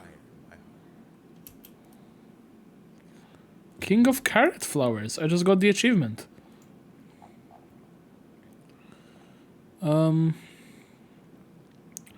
Go on all Matt's dates. Okay, so that's like the quest line. Woo, I think I have everything finally set up. Amanda should be here in a minute now. I think her car's in the driveway. Okay, act natural. Be cool, Max, be cool. Amanda walks through the door with a suspicious look on her face. Hey, Dad. Off to a good start. Something fishy? Rats. What? No, you asked too many questions. Sorry, sweetie, it's the feds. What? No. I had a crab cake sandwich for lunch. That's probably it. You're allergic to shellfish. Oh. Oh no, I forgot again. Dad! Oh gosh, I'm gonna be sick. What have I done? I'm getting You're right. I have a little surprise for you. Yeah, I can tell. You're very bad at lying. Amanda, my dear, would you care to join me in the kitchen? Father, it would fill my heart with glee. I lead Amanda over the kitchen table where a present lies covered under a tablecloth. It's nothing special, but I wanted to get you a little something. You graduated high school last week. I know you told me not to have a big deal out of it, but... Oh, Dad, you... I dramatically whip the cloth off the table. Amanda's jaw drops. No way! I figure you probably won't be able to get cable in the dorm, so I thought it might be nice to take a piece of home with you. A DVD box set of Long Haul, Paranormal, Ice Road, Ghost Truckers. This is all 19 seasons. Oh god. And bonus material, including commentary, with an actual... Oh fuck. Dad, I love this. Thank you. She gives me a big hug. I'm glad you like it. Hey, you wanna hang out with me in the backyard for a bit? The old Pixman, toss the old Pixman or something? Totally. I follow Amanda to the back door. Hey, that happened. What? You told me not to make a big deal, but you seem to have forgotten that my entire mission in life is to make a big deal out of your accomplishments. So consider your graduation party. This reminds me of a scene we don't talk. No! No! Surprise! Dad, everyone's here. Well, yeah, everyone wanted to come and support you. Is that a mac and cheese bar? Sure is, fully customizable down to a type of mac. And there's an ice cream cake that's good, kind with a crunchies in the middle. I don't know what to say. Don't say anything, just go have fun with your pals, alright? I'm so proud of you, Amanda.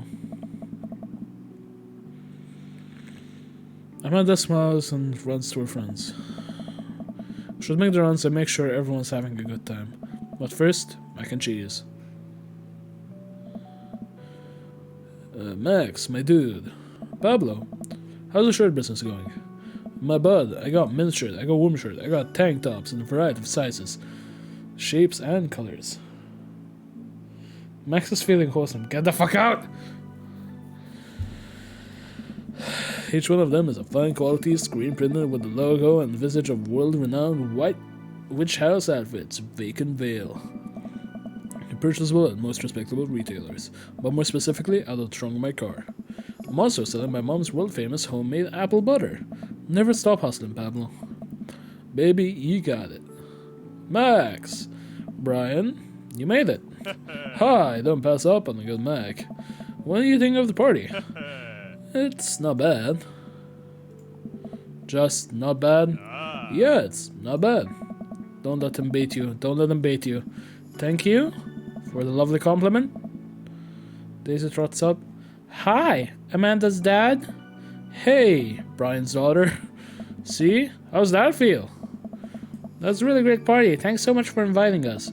You're very welcome, tiny child who knows how to pay a compliment. Brian and dialogue, guys. This isn't over. Hey, bro.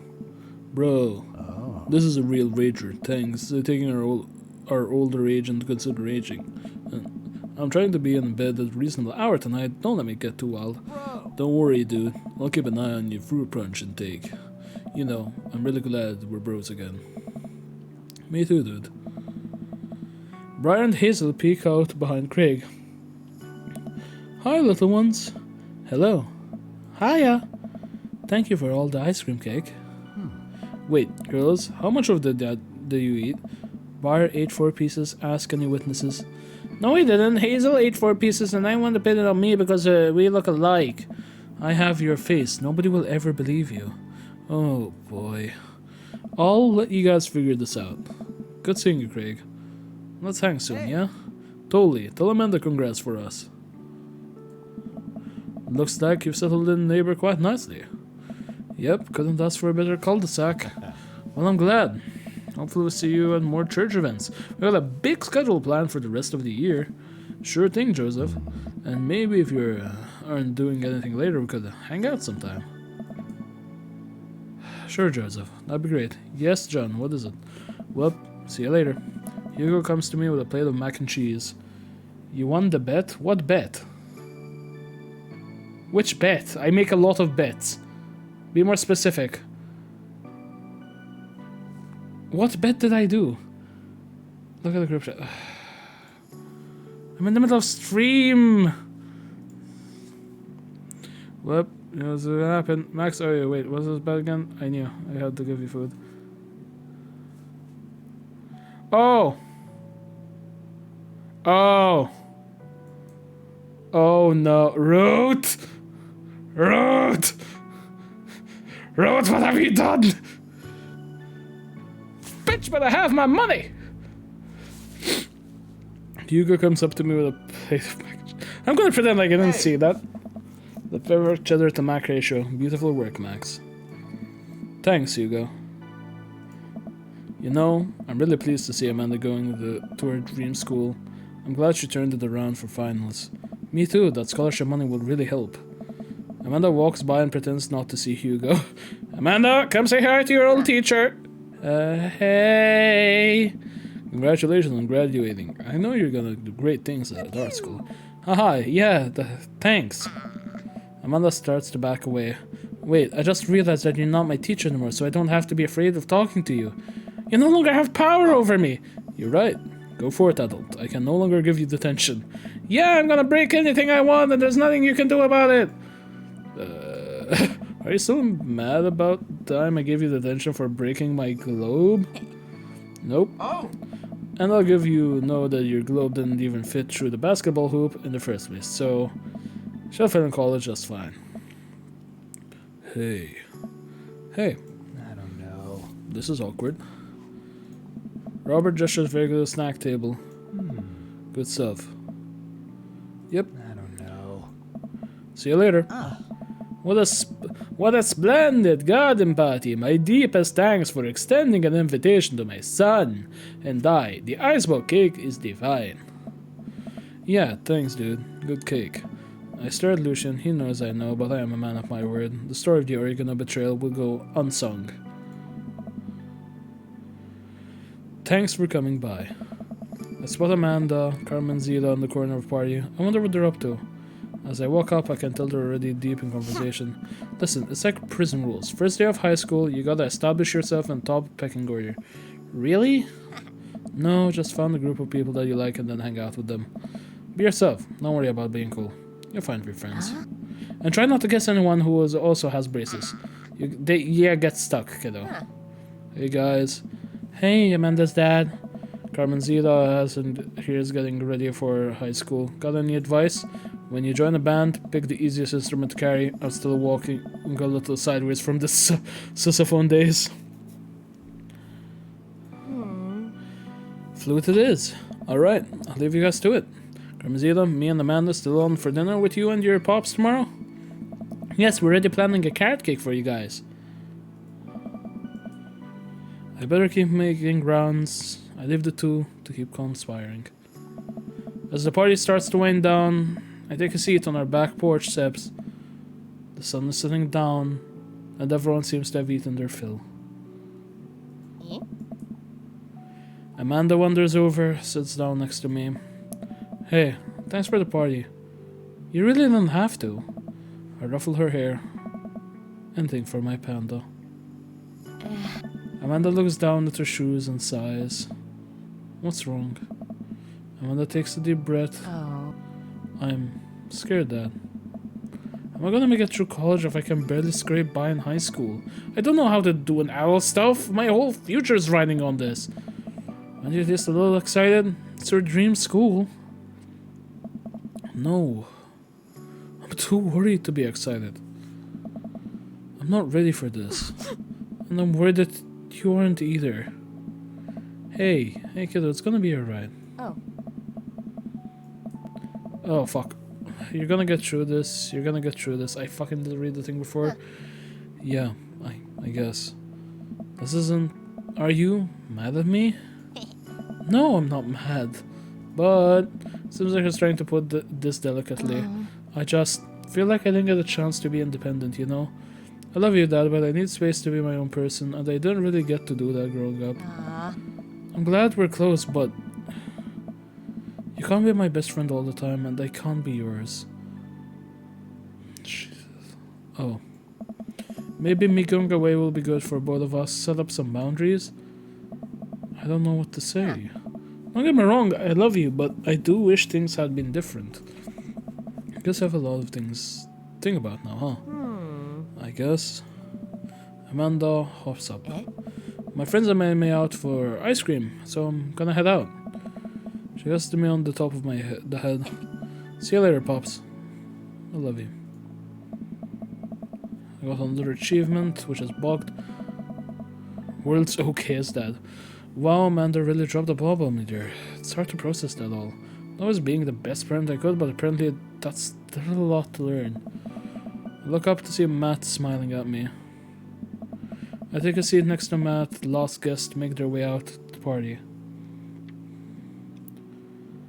Oh. Seems like Amanda really enjoyed this. Thanks for putting together such a nice surprise. Carmen Zida's middle school graduation is coming up in a year or two.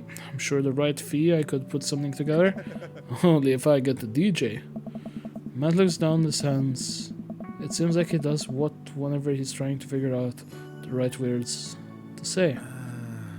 Hey, I just wanted to say that it's gonna come out dumb no matter how I say it, so here goes. I haven't felt this happy in a long time. Whoa. You brought out the best in me, and wasn't just because of the ska. Although that was really cute. Every moment that we got to spend together since we've met has been an adventure, and I just hope that we get to keep doing that. We're a pretty good team, you know. I mean, I'll let you handle the music playing. I'll let you handle music playing, and the music singing, and actually pretty much everything related to music. But I can organize party pretty well. I'm also good at kissing, so that's a big plus. That's true, you're very nice to kiss. I slide my arm around Matt and run my fingers through his hair, giving a small kiss on the cheek. He giggles. See, that was a good one. And hey, I've actually been working on some new stuff. It feels really great to be writing again. Oh man, Matt, that's amazing. I'd love to listen to it sometime. If you're comfortable sharing it with me. Maybe I could show you some new tunes I'm working on in the studio later. You know I'm gonna insist that we add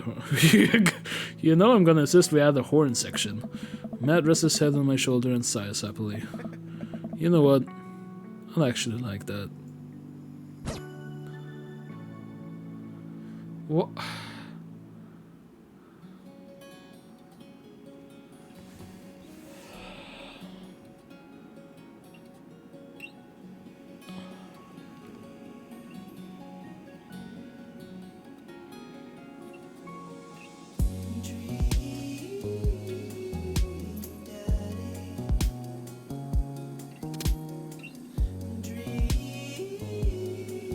What the fuck?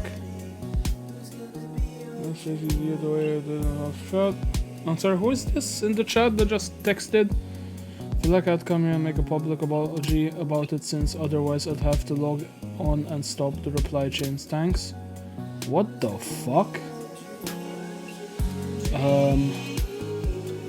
Who is this? You're apologizing for something, but I don't know who the hell you are. Who is this? Is this someone I've banned previously because of Jackbox or something? That was weird.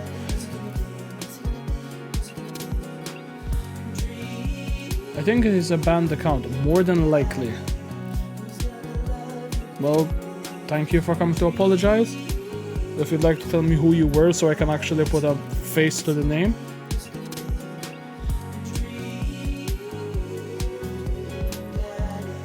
And also you could have just DM'd me on Twitch unless they removed that as a feature.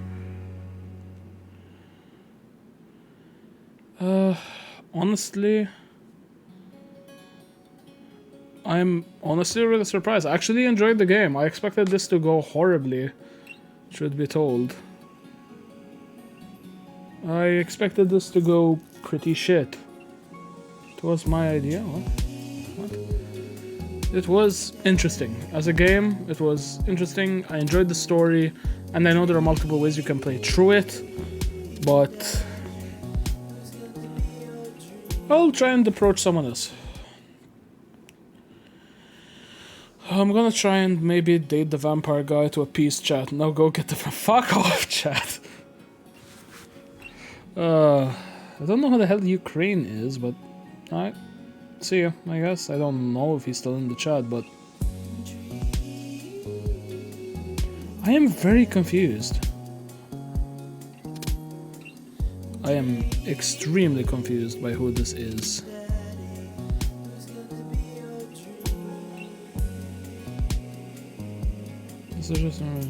I'm curious who the hell this is. Like, he just popped in, fucked off. Alright. Okay, so let's continue from a point so I don't have to do the entire thing again.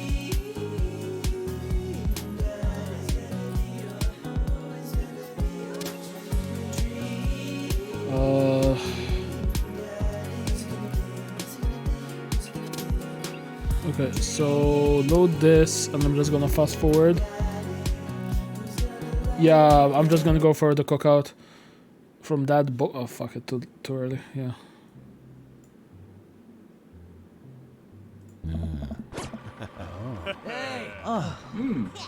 Yeah. Alright, Max, what? Why reload? Why reload? Ruth is gonna play WoW. Join us. No, I don't like WoW. Just, ugh. Because you went too early, open saves. It's fine, like, I don't mind being this early. Wish I could have been paying up paranormal extra truckers. Just gonna fast forward until we eventually get to that book.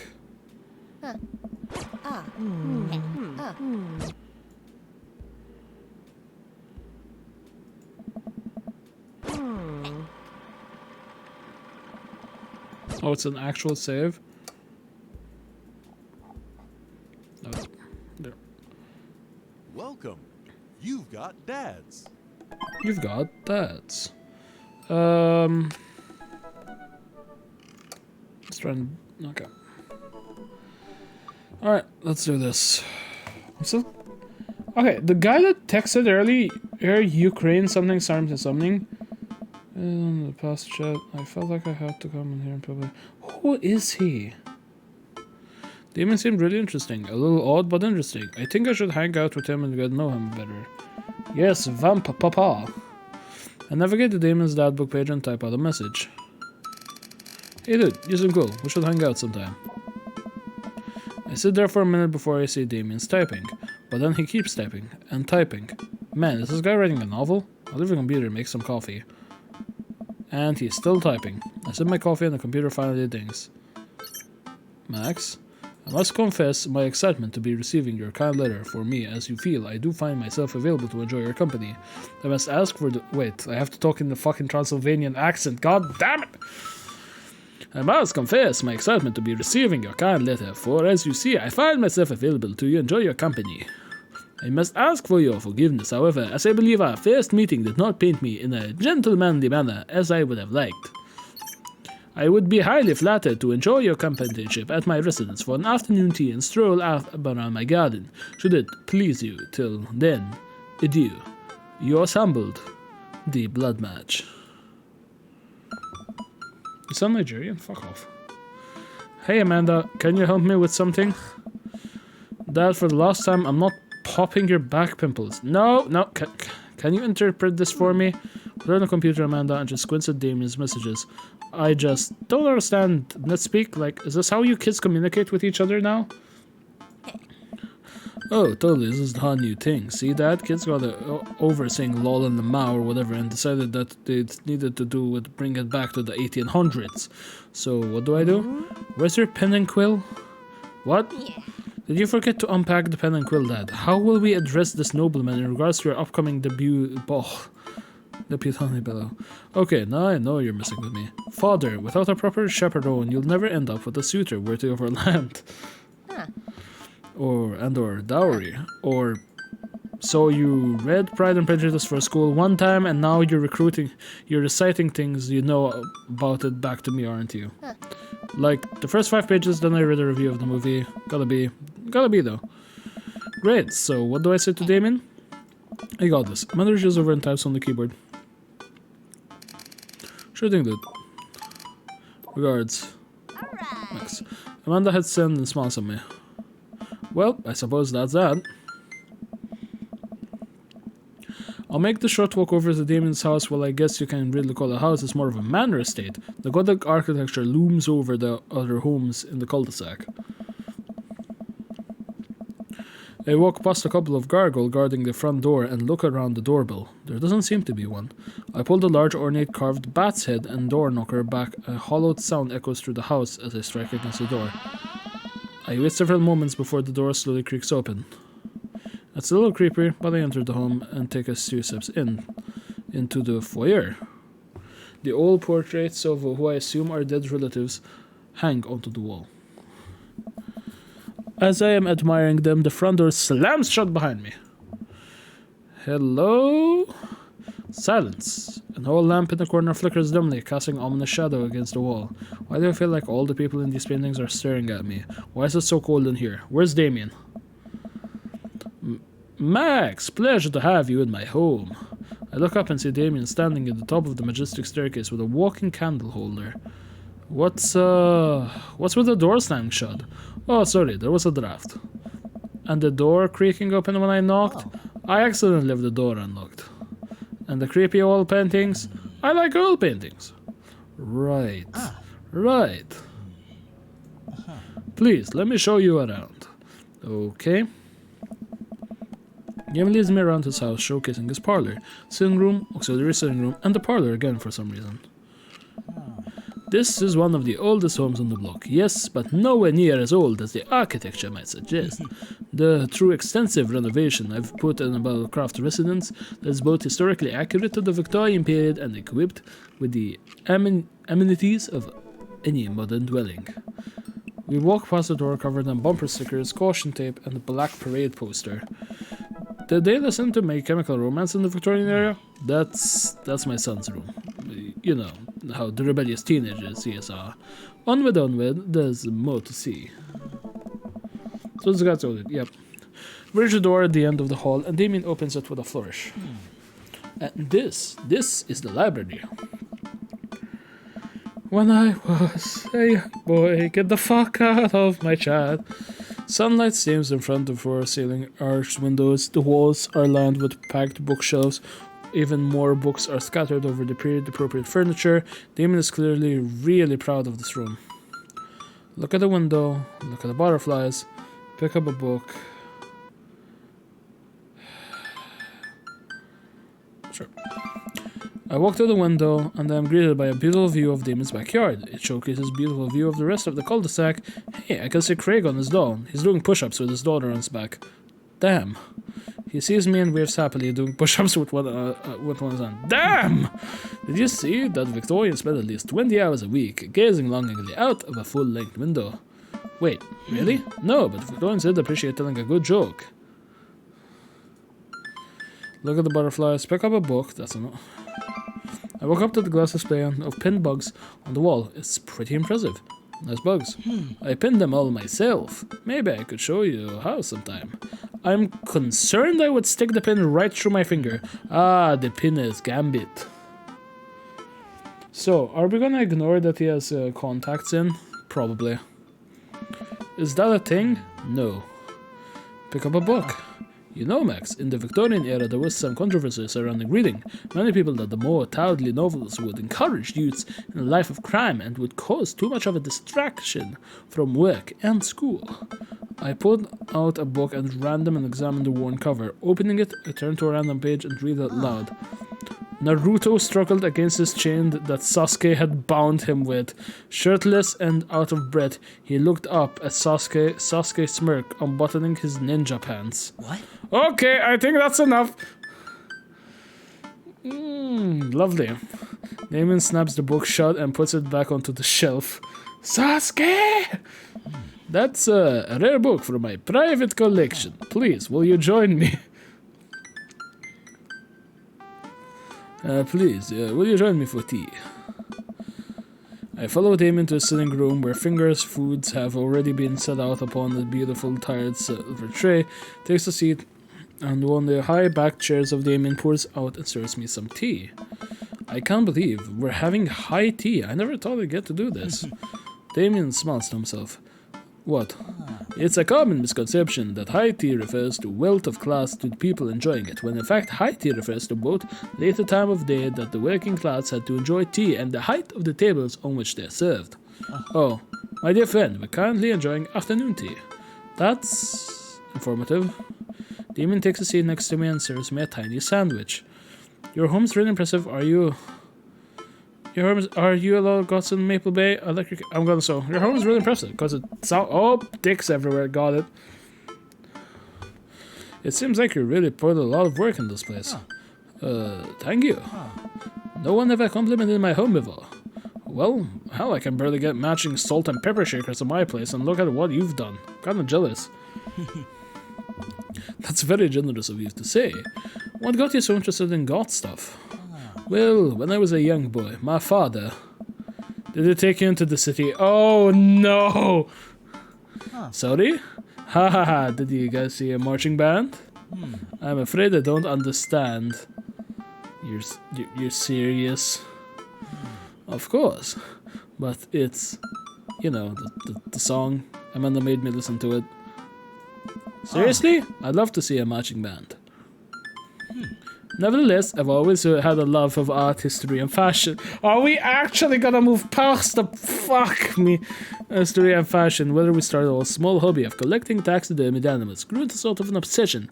It's a privilege to be able to appreciate the lives of culture and those who come before us. I think this was worth the wait.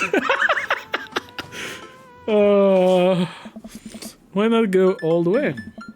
I love not dying when I catch a cold. He takes a sip of the tea. I can acknowledge that many very terrible things about the Victoria, and to try to live life that strictly aligns with those ideals would be admittedly horrid. But I think it takes a critical mind to truly appreciate something to the fullest. To be cognizant of its flaw. I love it all the same. Tell me, Max, do you have any hobbies? Oh man, I do, but I don't know if I care about anything the way you care about this stuff. Well, I'd love to hear about your interests. Hearing someone talk about this, things you're passionate about, is intriguing and, quite honestly, rather attractive. Please, do tell me about your hobbies. Quick, sound sophisticated. I like watching soap-making videos on the internet, love me some weird jumbles. I learned how to juggle once.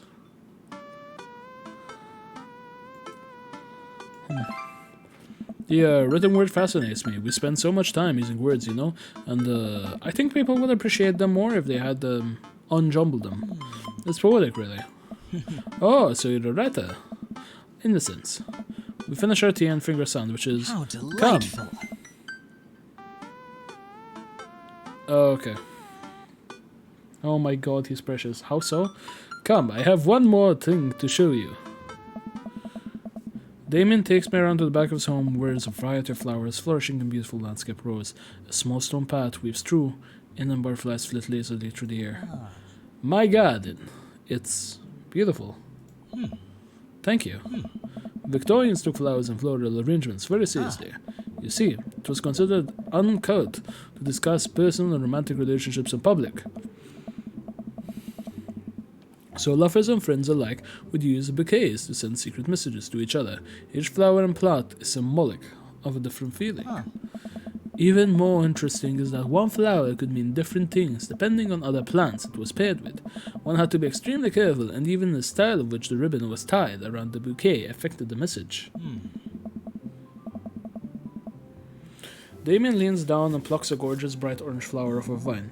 Lilium bublifrim, the orange lily. What do you think this one means? By my loins ablaze, thou art the tightest. 3 cheers for sweet revenge. The orange lily is actually symbolic of pure hatred. Well, and that's precisely my full arrangement is so challenging. What's your favorite type of flower? Snapdragons honeysuckle or sunflowers. I'm actually gonna go with snapdragons. Because they're cute and you can do the thing where you squeeze them and like they're talking. What a lovely choice. I'll hang to remember that. I put together a bouquet for you. Heh, you could put together a bouquet for me and nobody's ever given me a bouquet before. What's your favorite type of flower? For anyone that gives a shit, mine is... I don't know if they're biological, like... One sec. I don't know if it was an actual thing or not. It's called the Nilka Garcia solis, also known as the Black Rose. It is an actual thing that exists. I'm just an edgy cunt, hence why I have this. It's stupidly rare to find, so... yeah. Like, I want to eventually get one and encase it in resin, if humanly possible. Used to sell them at my old job. Oh. Did they get them in Malta? I've never seen them in Malta. Rude. Do I look like a flower person? Do I look like a flower person, Jake? It's called being cultured, you piece of shit swine. Toast. Tell this man he's a piece of shit. Tell him he's a piece of shit. You're a piece of shit, Jake. Yeah. Do I look like I have culture? Yes! Just really dark red. Almost similar to a blue, if you'd like. Like I've mixture between red and blue to a point where it's very, very dark. I follow Damien down the footpath and admire more of his beautiful flowers. Suddenly... Oh, Max, will you excuse me? I must take this. He pulls his cell phone out of his pocket. I'm a little surprised. It's so rude for... Sorry. Oh, kind of like similarish to purple, like it's a very dark purple. I'm a little surprised it's not Ruder from. Let's go for it. Damien smiles and walks back to the house. I take a deep breath and enjoy the heavily perfumed air. What a lovely yard. This makes me wish I'd put a little more effort in the garden than Mom and I tried to start one time. Our watermelons grew to the size of cherry tomatoes and then immediately died. Oh. Oh, hey, a gargoyle. Oh no, I knocked over the gargoyle! Fix that guard.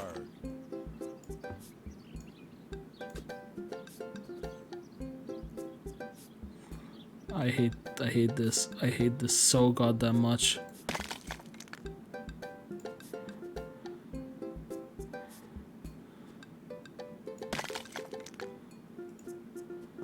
That's the head, so that's not it. Oh, you can flip them over. Oh no, oh no, oh no, oh no. Why is this timed? I don't like the fact this is timed.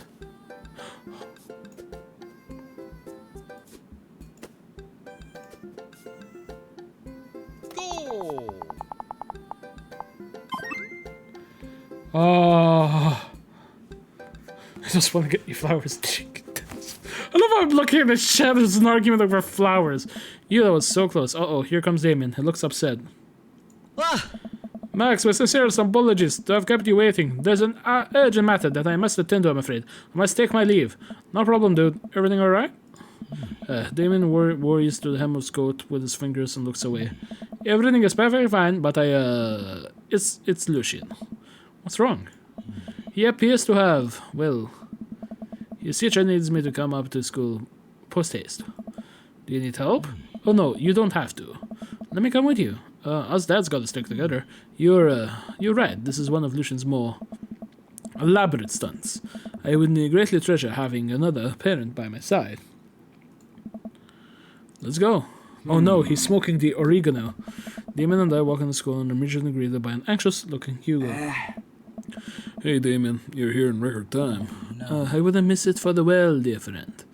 Wow, whatever it is, it doesn't seem like it's Hugo and Damien's first time with My Kids Are in Trouble rodeo. Huh. What is it this time? This Damien. You have to see it to believe. Damien and I fall into step behind Hugo, who leads us through the busy corridors of the school. We pass by several classes in session, and I vaguely wonder if Amanda's around. Hugo eventually ushers us into a small boiler room with a flight of rickety stairs leading down into darkness. Watch your step. I can hear the faint voices drifting up from the basement, and they don't sound happy. As I'm led into the depths of the school, I recall the antics I got into as an angsty middle schooler, at least enough sense to stay out of creepy basements. We found another teacher in the boiler room, tucked away in the back of the basement. With him and Lucian, Ernest Hugo's son, Lucian has a bloody nose.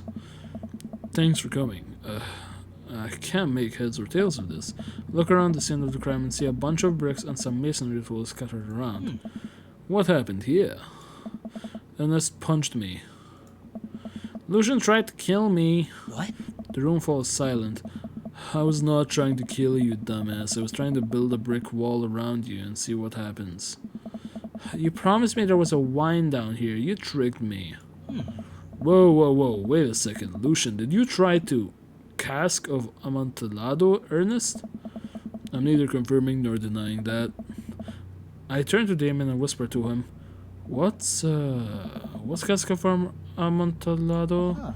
It's a classic Edgar Allan Poe short story where a man gets his enemy drunk, lures him down the cellar with a promise of wine and fine vintage, then buries him alive behind the brick wall. It's a lovely story.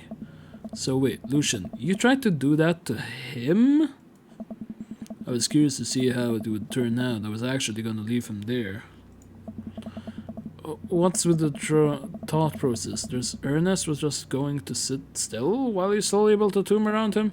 Well, worked for like 20 minutes because he's an idiot, but then he realized that they had lied about the wine. And you were cackling menacingly. That sort of tipped me off. Ernest, 20 minutes? Dad, it took you 20 minutes, son. You did an entire 2 weeks unit on the cask of Amontillado, and it took you 20 minutes to realize Lucian was leading you into an elaborate ruse. Did you even read the story? I read the first 5 pages, then I read a review of the movie. Huh? It's only 5 pages long and there's no movie! You're right, I paid Lucian to read it for me. Actually, he didn't even pay me, so when you think about it, this was me teaching him a lesson. Damien and Hugo both have their heads in their hands. You guys are always telling me to engage in the literature, and I did. I don't see the problem here. Alright, I'm filing this under what the hell. Don't do whatever that was again. You two are both suspended for a week. And solution, high five. The teacher starts to stomp up the stairs. Hugo, I'll cover your class. Take your son home. Mr. Bloodmarch, you too. Thank you for your mediation. We all head up the stairs and out of school in a tense silence. Lucian, Damien, and I all pile into my car and begin to drive home. Lucian immediately puts his hood up and stares out the window angrily. I'm not going to therapy again.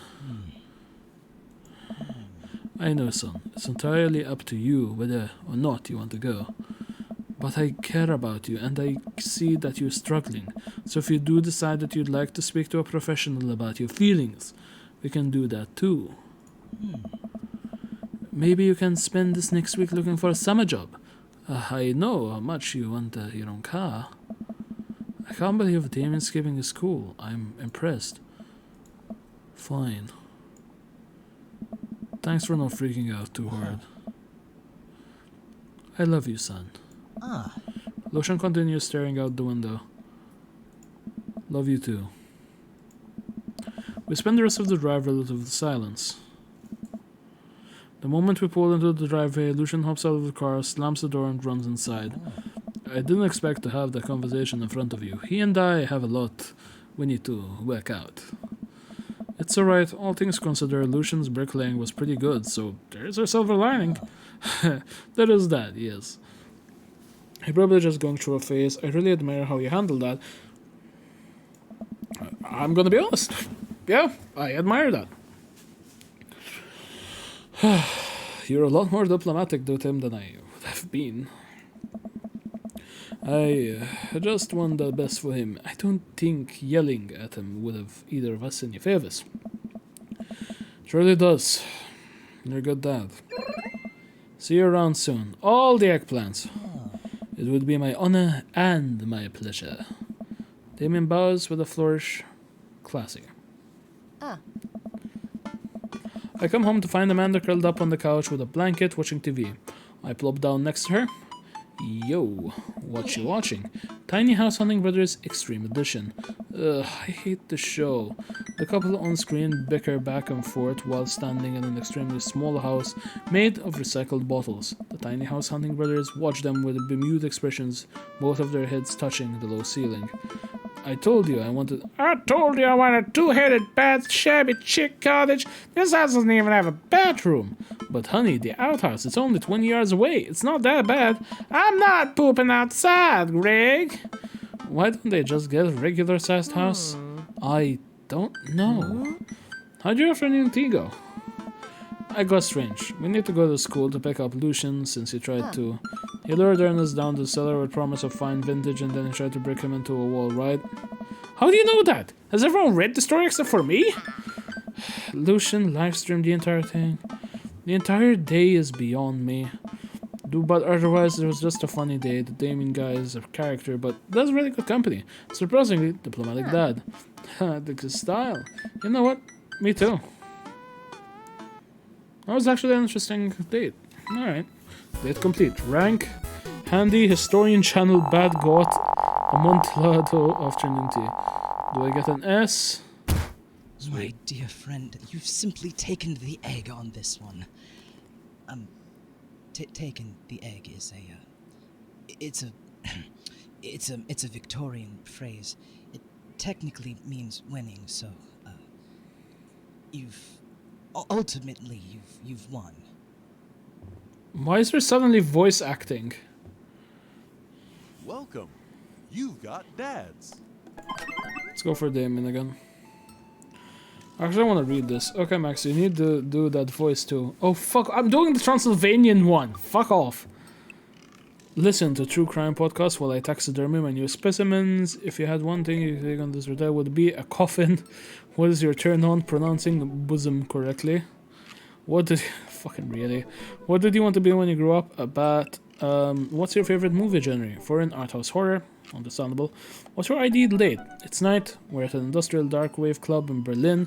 The music drums to the beat of our hearts. Aww. What are your never leave home without? An upside down cross? I spent... Wait, wouldn't that just mean that you just have a cross? I spend all the money thinking about mortality. Sucks. Sure, let's go on to this with motherfucker. How's everyone enjoying today's stream, if I could be so bold as to ask?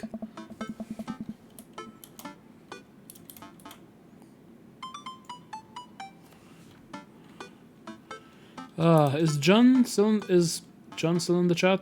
I don't think he is. I had a lot of fun hanging out with Damien the other day. I wonder what he's up to. I open up that book and start writing him a message when Amanda walks in the door. Dad, you got a letter.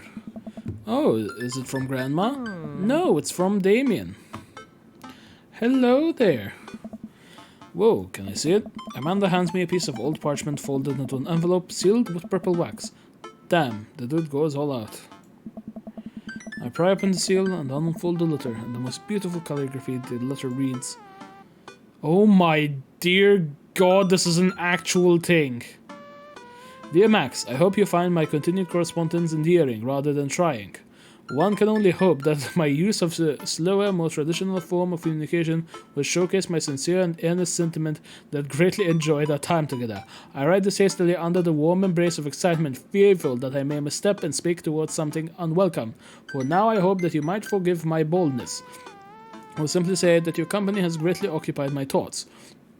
While the afternoon may have been derailed by forces unforeseen, your companionship helped a great deal, not only in the discipline of my child, but in the morale of my spirit. And for that, I thank you. That said, Max, if you allow me, it would mean the world to me if I could enjoy more of your time. Perhaps a trip to the cinema, followed by a moonlit stroll, would be to your taste. I eagerly await your response. With great respect, Dr. Bloodmatch. I'm not gonna lie, Dame is my favorite. Can you guess why? Because he's an edgy god and daddy issues. Jesus Christ, why don't you just fucking at her while you're at it? Amanda and I both look up from the letter. Whoa. He's good. So, you gonna catch a movie with him? Yeah, I better message him on Dadbook and let him know. Amanda slaps my laptop shut. You have to write him back a real letter. But My handwriting looks like two toddlers fighting over a crayon. Dad, you have to. He's wrote you a letter. Will you help me? I need to class this shit up. Father, I was made for this. Here's what you do.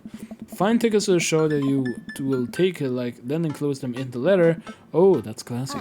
Amanda and I hop onto my laptop and pursue showtimes. He doesn't seem to like a romantic comedy kind of guy. Oh, here's one. Vampire Crusade 2? Evil never dies. I don't know, that sounds kind of stupid. Actually, it's a critically acclaimed exploration into a new existence. It really turns the vampire trope on its head. Really? Nah, there's just lots of blood and vampire titties. I want to watch this now. I saw the term vampire titties. It allows me to call out people with moderate to high actions. Well, let's roll the dice. I purchase the tickets and print them out and sit down at the table with Amanda. I to try drafting a nice letter. I start writing. Damien, I do hope this letter finds you in good health. Good one. What's next? Hey, remember when you tried to cask? You've been good. I must confess to amateur control of the written word. Jesus, have you some faith in yourself? Okay, we're trucking along. Let him know what you're feeling. You find me in good spirits, for I felt very much the same after our last encounter. I did much enjoy our adventure. We found ourselves on last that. Nice. Ask him to hang out already. True art takes time, Amanda. I'm sorry. I'm reading the chat. Eliza, you're a fucking goth. Don't try to sugarcoat it. By the way, I apparently knew you before I actually started DMing you. Do not lie to me. I will not explain how I knew you on stream.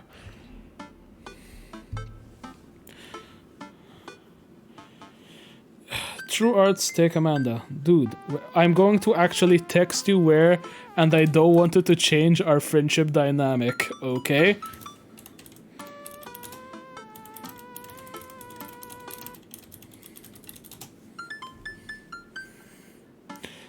Well, a strange turn of— oh fuck, I accidentally clicked back in and it skipped the goddamn dialogue. Brings up Tinderic. Fuck off. While a strange turn of events, I found myself enamored with situation in hand, like Brugo's landscape with the fall of Lucaris. I find myself lost in your details. Dad? Whoa. I saw it on TV. I'm not an actual intelligent person. Bring it home, Pops. Let me take you out. I got 2 tickets.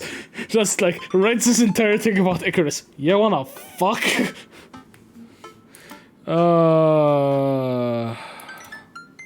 Let me take you out. I got 2 tickets to the movie. I would have very much enjoyed your company. Accompanying me to the cinema. It will bring me great pleasure to escort you to the cinema.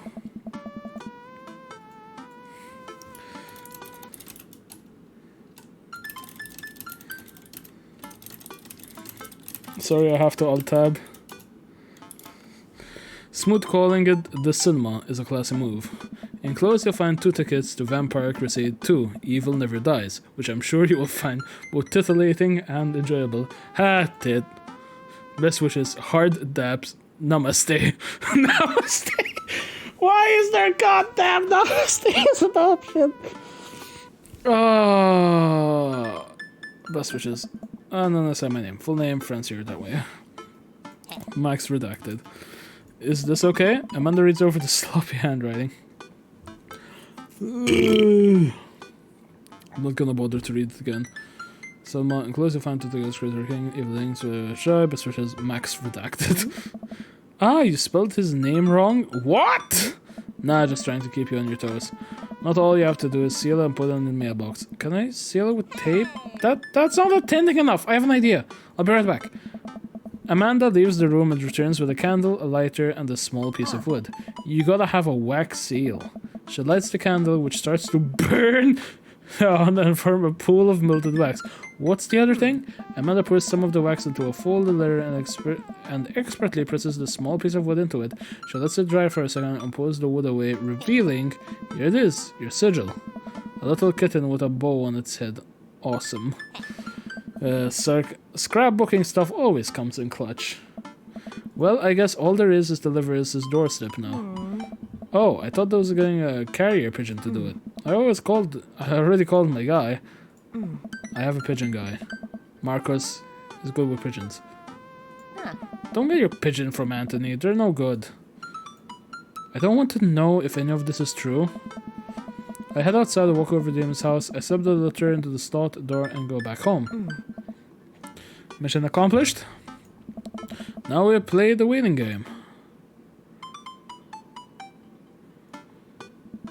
The night finally rolls around where I'm supposed to meet with Damien. The next day, he had left another beautifully crafted letter thanking me for mine and agreeing to the evening. Amanda helps me pick out a nice outfit. I show up to the theater a little bit early. It's a chilly night and theater is kind of crowded. But it's still nice. How do you do? Wait, what's his voice? Like, you guys want me to change his voice? How do you do? I'm just gonna keep going by Transylvania. I jump at the sound of his voice and turn around to see Damien right behind me. You almost gave me a heart attack. How long were you there for? Huh? I don't know. I just woke up. My apologies for frightening you. Was that thunder? Is it gonna rain soon? I didn't hear anything. What? What? Regardless, the hour grows close. Shall we take a seat in the cinema? I must thank you again for purchasing our tickets. Please allow me to repay the deed in Sour Patch Kids or perhaps Milk Duds. Fucking Sour Patch Kids. I haven't had those in a while and I fucking love them. I needed to make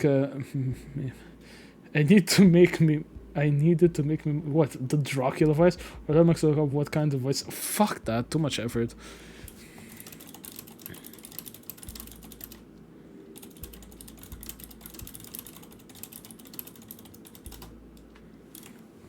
Please allow me to fucking sorry for that. Let's do it. We'll get in line, buy snacks, and we're waiting. I hear from. Well, fuck. Why am I reading in his voice? Do it. If you want, okay, I will do it. We get in line, buy snacks, and we're waiting. I hear a familiar voice behind us. My dad's here. Turn around to find Lucian starting fifth grade behind us, with a gaggle of other god kids. Lucian, how nice to see you. I didn't know you were coming to the theater. I'm glad to see you spending some quality time with your friends. Whatever, Dad. And what movie will you be attending tonight? My friends and I are making me see some kid movie about talking animals. I don't really care about it. Well, I do hope you enjoy your evening. We'll be watching Vampire Crusade 2, Evil Never Dies. You're watching that? Yeah, I thought Damien would enjoy it. Huh, good luck with that, Dad. Lucian rejoins his friend and I look over to Damien. Good luck with what? It's nothing. My son loves to tease. We wait in line a little longer and Damien buys us snacks. He seems a little nervous. I wonder what's wrong. Damien and I take our seats and settle in for previews. Glancing at him, I can see that he's sweating profusely and gripping his arm wrist. Vampires, huh? The movie hasn't even started yet. Is everything okay? I mean, everything is perfectly fine. I am so excited for the film. I am a devoted patron of the arts, especially the scary arts. The scary the art, he's afraid of goddamn horror movies. Do you have a favorite horror movie? Of course I have a favorite horror movie. Mine is Halloween.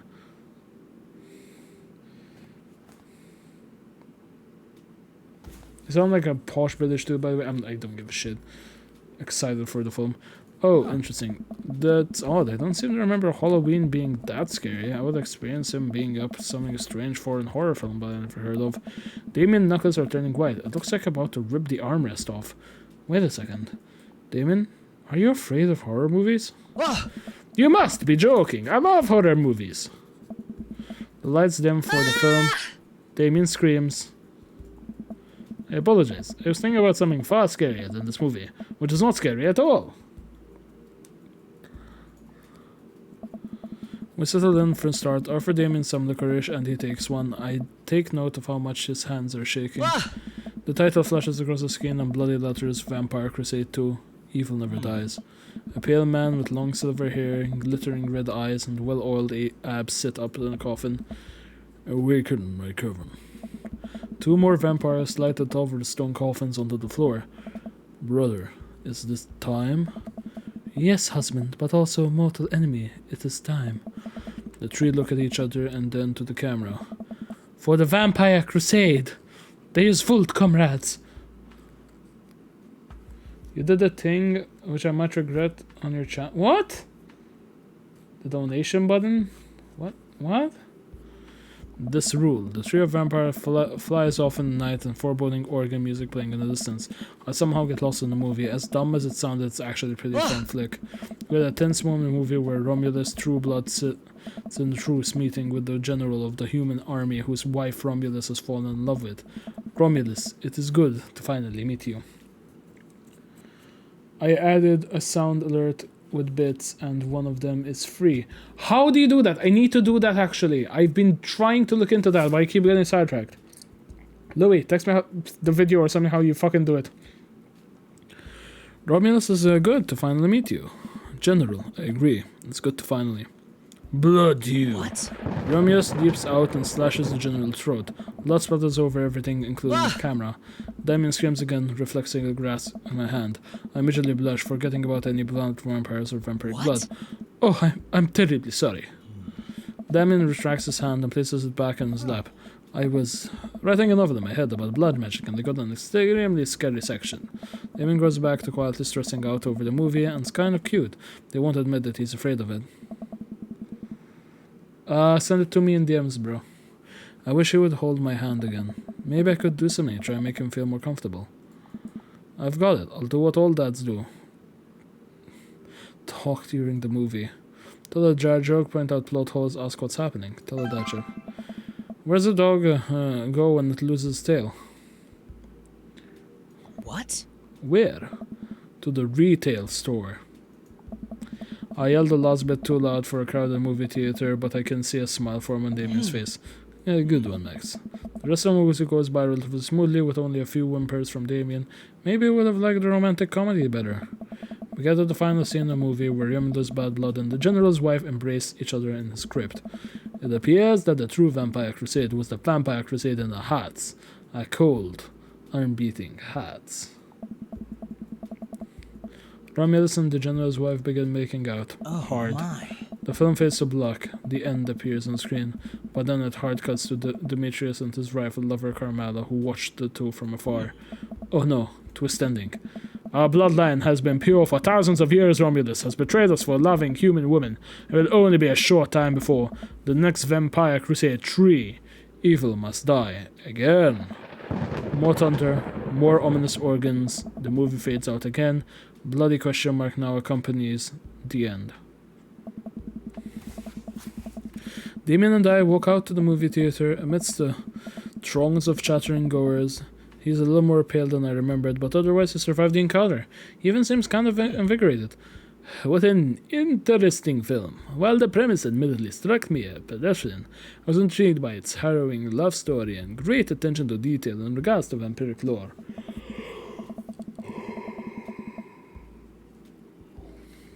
Yeah, it was pretty good. A lot more vampire titties than I thought there would be. I don't think you were going to stream today. Truth be told, I got home. You've been going for a while. Soon to be 3 hours. Like you can just do uptime. There you go. I was assumed that I'd be home by 11, but apparently the family thing I went to only lasted for a specific amount of time, so I decided to say fuck it and stream. I was actually going to do a restream tonight of an old stream before it gets deleted, but since I had the time, I decided to do this instead. And I'm actually glad I did. It's a pretty fun game.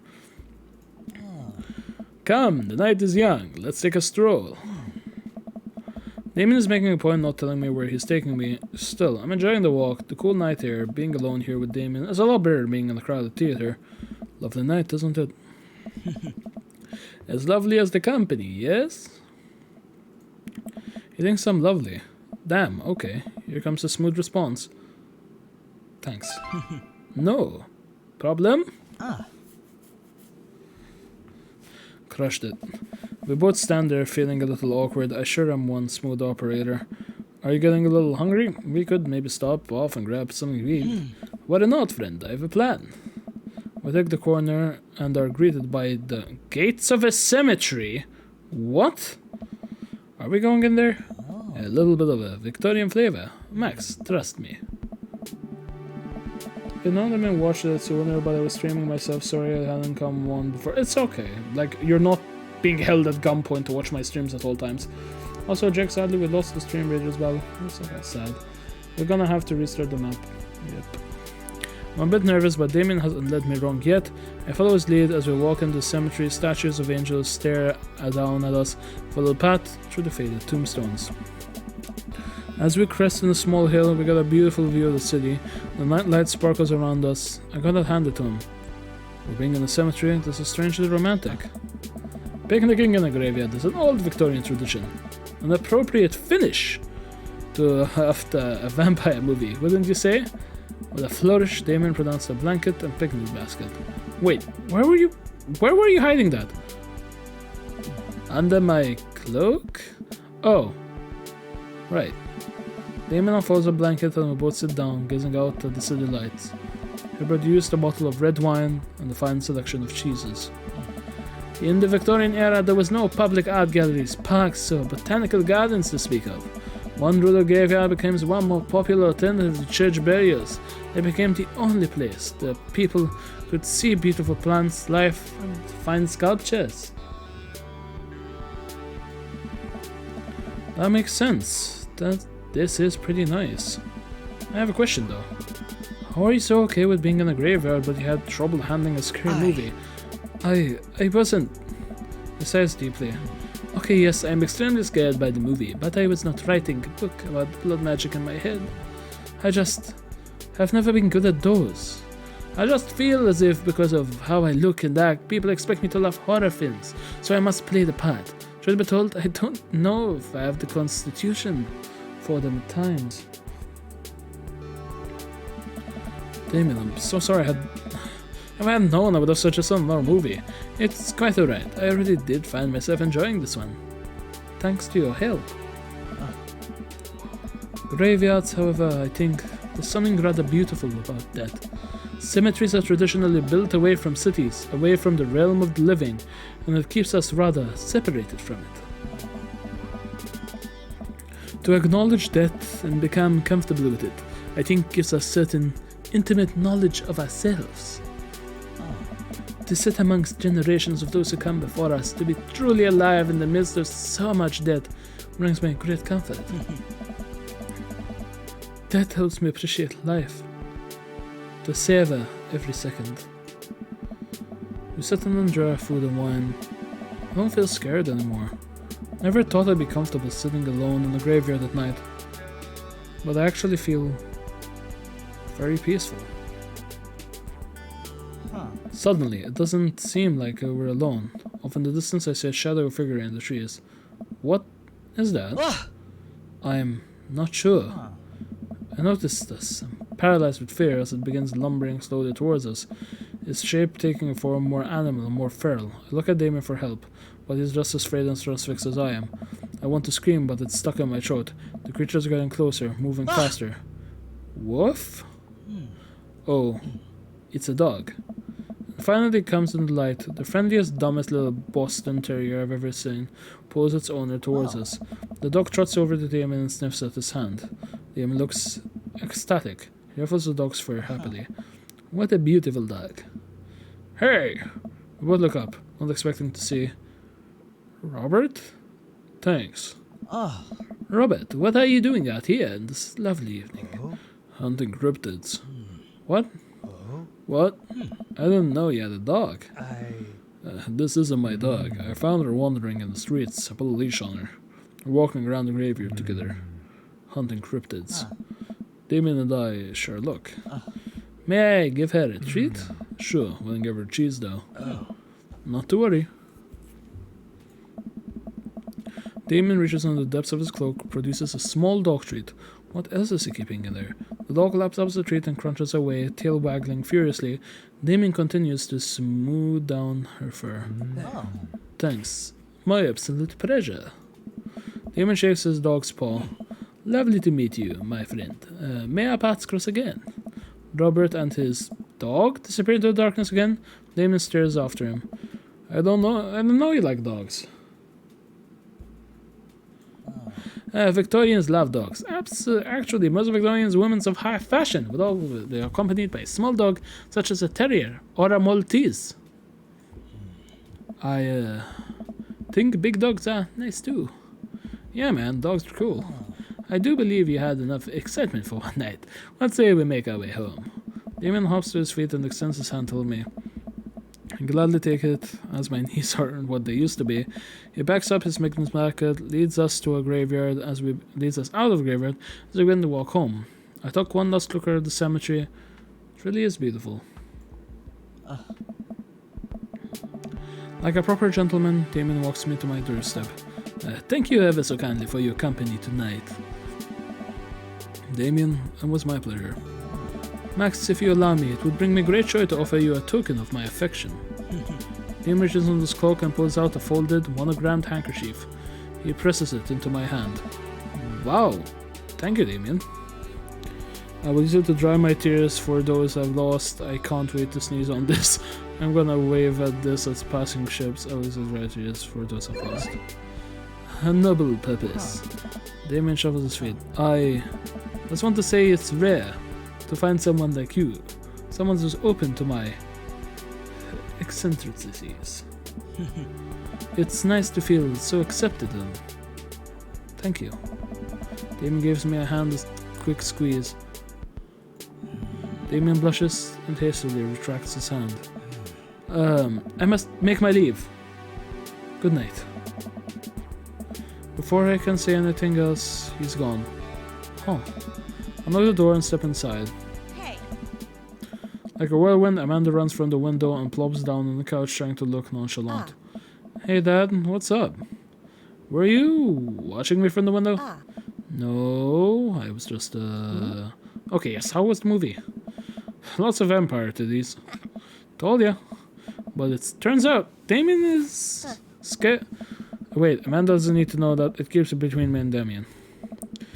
Is scary cool? Yep, he's so cool it's scary. Nice save, Max. Did he know the graveyards used to be a place to throw parties? I think I'm misremembering that. Wow, that's pretty punk. Also, we saw a dog. Definitely thought it was a werewolf for a minute, though. Yeah. How can you be so sure it wasn't a werewolf? How can you be so sure I'm not a werewolf? And how can I be sure that you're not a werewolf? Amanda's eyes narrow. I don't trust you. Nor I you. We make intense, wary eye contact for a second. Anyways, I'm calling you for the night. Don't stay up too late, will you? I'll try not to howl at the moon past midnight. Let's see how this date went. Wait, we went bowling? Cemetery, rom-com, fucking My dear rom-com. friend, you've simply taken the egg on this one. Taken the egg is. I'm not doing that voice. It's a beautiful night and the air smells so fresh. They decided to take a long way home. I casually strolled through the neighborhood.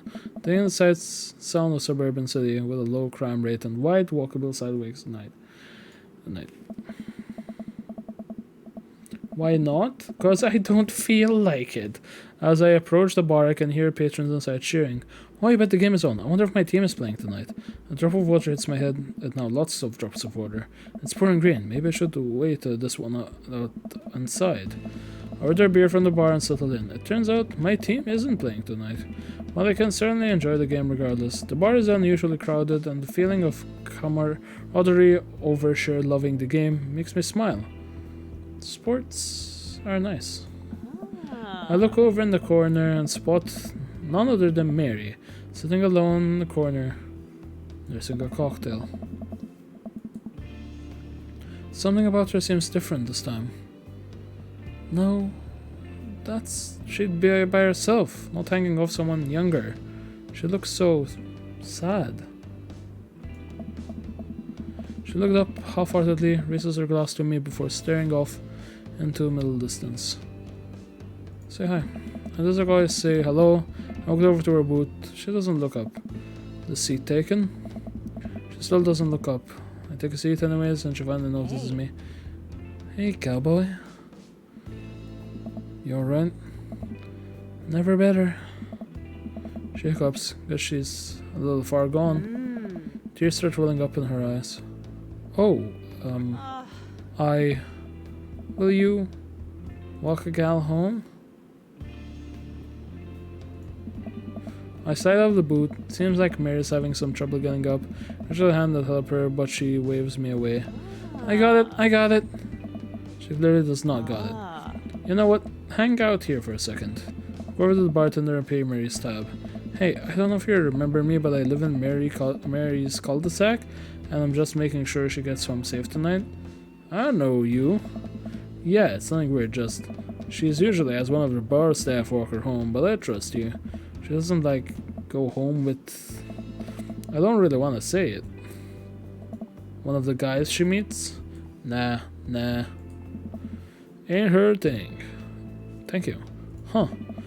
I head back to the booth. Mary stumbles out of the seat and directly into my arms.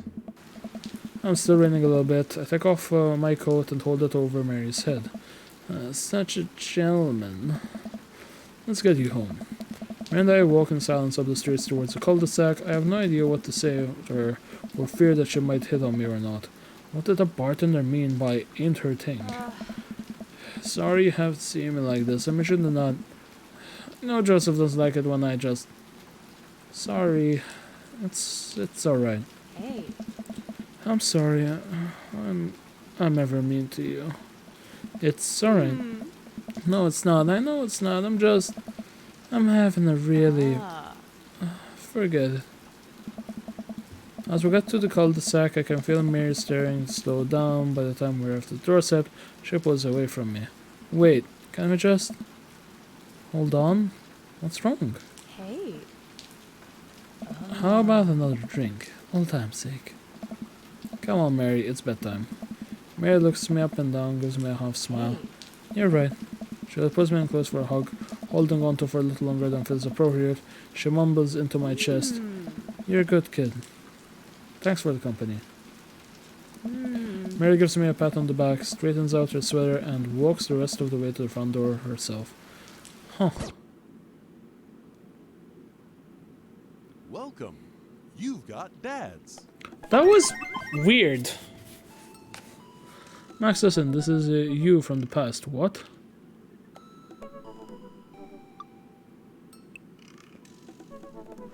She gay. I figured you're trying to reply to this because I know myself, but this is an automated message from the earlier this morning when it was socially unacceptable to go out and buy ice cream. I forgot I did that. I forgot how I did that as well.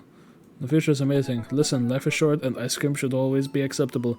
But unfortunately, this isn't the society we live in. And it's less than society we live in, more projecting my own anxiety being judged onto others, but you know what I mean.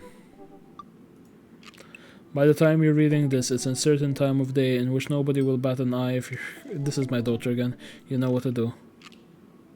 Buy that ice cream. Sure. I mean... Sure. You know what? I've earned the treat. On the way home, I decided to stop off and grab some ice cream, which I fully plan to eat directly from the tub. I spent a lot of time trying to figure out just which type of ice cream I'd like to eat directly from the tub. Rocky Road, pistachio. Oh, Amanda's probably gonna want some too. Better get 2 tubs. She loves cookie dough ice cream though, right? Hey, mister. I turn around to see... Oh. Hey, mister. I turn around to see Ernest leaning up against the wall of the convenience store. Ernest? You're cool, right? I'm cool. But I don't see what that has to do with anything. Well, if you're cool, you'll help me out, right? Help you out, right? There's no fire involved, is there? Just clouds. So I'll give you $200. Will you buy me e-liquid? Ernest, what's e-liquid? That's like a Gatorade, you know, electrolyte liquid. I'll get it myself, but I'm banned from here for trying to run grift on the cashier. Classic fiddle game, you know the deal. Oh, if you're talking about balanced electrolytes, then I got you, little buddy. I didn't know you played the fiddle. Does that occur for Blue Grand Apple Vortex? He'll know what it is. We get it, you vape. Thank you, Chad. Pick up a pistachio ice cream for myself and a tub of cookie dough for Amanda. I search around for some Blue Crescent Void starter, but can't seem to find it. I turn over to the cashier. Say, where's our finest e-liquid? Behind the counter. You got an ID? First of all, my daughter's older than you. Second of all, flattered. I switched shampoo recently. Is that taking some years off? Look, you need to be 21 to buy vape juice. Your hair doesn't look a day over 20. Wait a minute. Are you just trying to bar me up to get me to buy more ice cream? Because it's working. I glance at Silence while Ernest staring at me. Double, wait a minute. So you're telling me the e-liquid is not sports drink? It's for vaping. Ernest is watching me us intently through the window. Better go give the kid a piece of my mind. I see. Okay, look, I'm gonna pretend that you didn't try to trick me into buying you the old Bahamut cough syrup, and that goes inside here to purchase my ice cream. I won't tell your dad if you promise to scram. And stop vaping, you'll get popcorn lung. What if I give you 25? Go home, Ernest! As I'm walking back inside, Ernest calls after me. You can't get popcorn lung for microwave popcorn, you know! I no longer trust the child, but mere notion strikes fear into me. The game's calling me out. It's calling a lot of people out, realistically. I go back inside, complete my purchase with a good cashier. Thank you, Cancer, for your time and generous hair compliments. You got it, bub. I glance out the window, while to see Ernest still outside. Looked like he's talking to some other poor sap. Guess I should go outside and save the other guy's grief. Wait a second. That's definitely a cop. Oh boy. I grab my tub of ice creams and bolt outside. Ernest already face down the hood of a squad car. Ernest, did you seriously just try to get a cop to buy you e-liquid? Do you know this kid? I'm friends with his dad. My daughter was one and never met him in my life. I'm friends with his dad. Yeah, well, we live in the same cul-de-sac. I know his dad. Listen, he's a good kid and I'm the boy's father. I turned around and see Sir Robert walking up the street towards me from a convenience store. Ernest, what are you doing? I want a lawyer. First of all, good first instinct. Remember that you're not required to answer any questions from a police officer without a lawyer present. You're the boy's father? Yes, sir. Ernest looks like a lash out at me like this ever since the accident. Oh, I don't talk about it. That's fine. Robert gets a wistful twinkle in his eye. It all started 7 summers ago. My hair was long, the new metal was still in style. Ernest and I were down in Florida swampland scavenging for. Sir, I can leave you to take it from here. Sounds good. Thanks, officer. Ernest, come along now. You'll be cleaning your route from the rain gutter for a week thanks to this transcription. The police officer gets in his car and drives off. I'm stunned by how cool Robert was just there. Thanks. I want to say Richard? Ouch. Don't mention it, Hemingway. Got in trouble plenty of times in my life just trying to do a good deed for a day. Will you buy me liquid if I give you £20? $20? Child, I will end you. Hey Max, will you work Ernest home with me? Sure. Ernest runs ahead, presumably so I won't be seen with us, which is a thing I think kids do. He reminds me a lot of myself when I was his age. Well, maybe I wasn't that dumb. Seems like he tortures his dad. Seems like he tortures just about everybody. He even stole your wallet. What? No, he did. I put in my back pocket. I pat the rest of my pockets. He stole my wallet. Why are you doing this to yourself? What? Robert points at the tub of ice cream. One of them's for Amanda. I have no qualm with the quantity of ice cream you've purchased. It's a perfectly respectable amount of ice cream. It's the quality I'm talking about. You work hard, Max. You're a good dad. Don't you think you deserve top shelf ice cream? But these were on sale. If you're gonna treat yourself, go big or go home. Real vanilla bean, real pistachio. You deserve it. We're after the cul-de-sac and Ernest runs into his house. The boy is the reason why we don't have prizes in cereal anymore. Catch you around, Max. Robert tosses me a wallet. I catch it with a surprised look on my face. I stole it back. Keep it in your front pocket or use a chain like the back in your ska days. Smell you later. See you, Robert. I got back inside my house, ready to spend the rest of the night with 2 tubs of ice cream and also Amanda. Welcome. You've got dads. Hi, this is Steven from Dad Mazon. I'm out front with your delivery. Okay, I'll be right down. Wait, no, sorry, I need to put my pants first. I can't find my pants, but I'm wrapped for myself down in a duvet. Are you cool with that? I can come back tomorrow. No, I'll be right down. I found some sensible capris. Put on pants. See, Robert's school. Fuck Robert. No! Oh, a package. I wonder what it is. Oh, I bet it's a package of socks I ordered. Open up, box starts pulling the package and peeling it out. Man, these socks reek. Okay, that's definitely not socks. It's butterflies? Oh, but I almost don't even want to know what Amanda was planning to do with these. Hey, Amanda, your box of dead butterflies is here. What's up? Are you sacrificing them? What? You order butterflies? You can order dead butterflies online? Wait, so these aren't yours? No, but I'm definitely ordering some right now. Okay, love you. Took a look at the box again. Oh, this is addressed to Damien's house. I should take it over to him. I jog over to Damien's house with the box. I pull up the door knocker, but suddenly the door opens.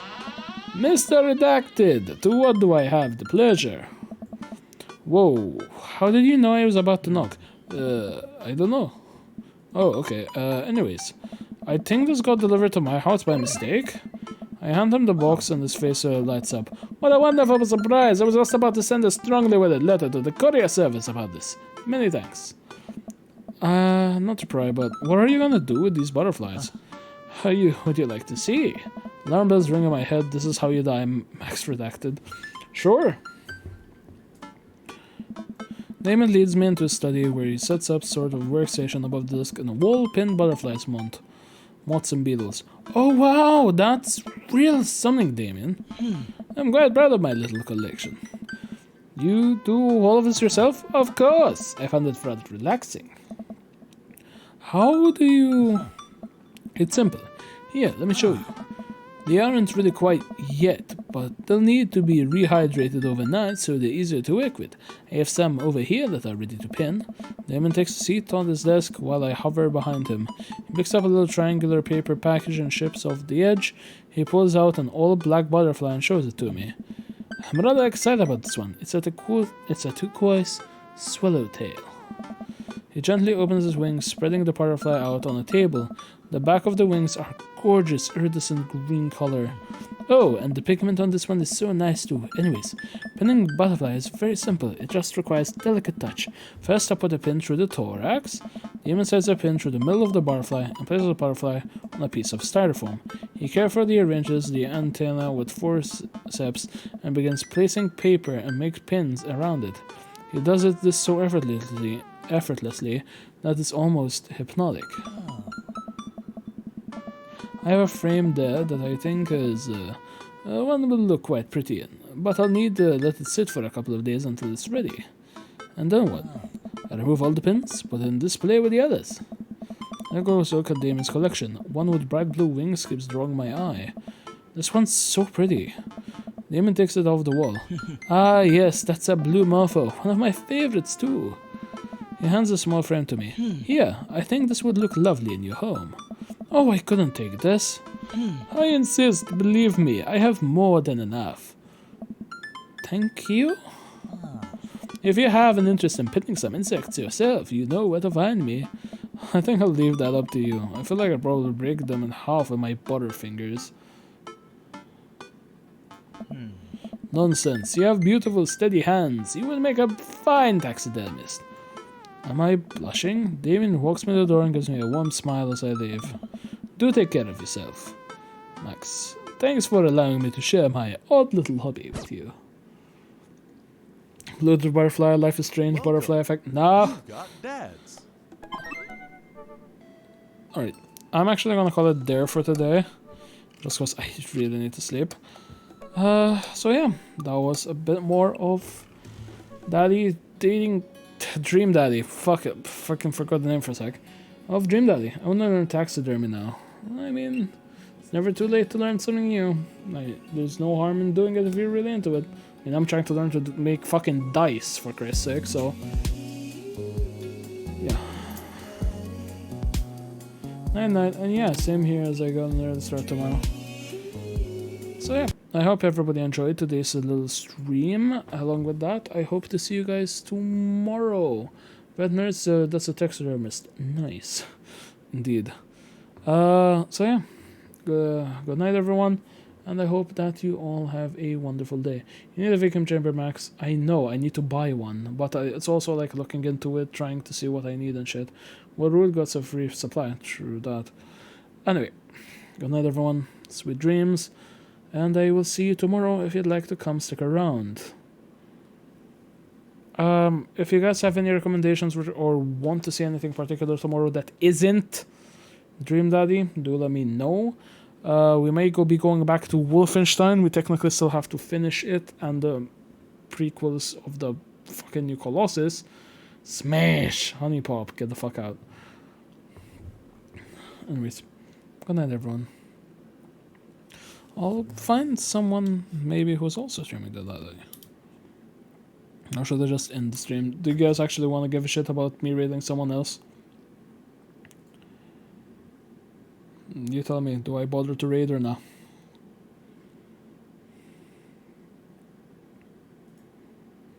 Yes or no? So, never mind then. Fuck it.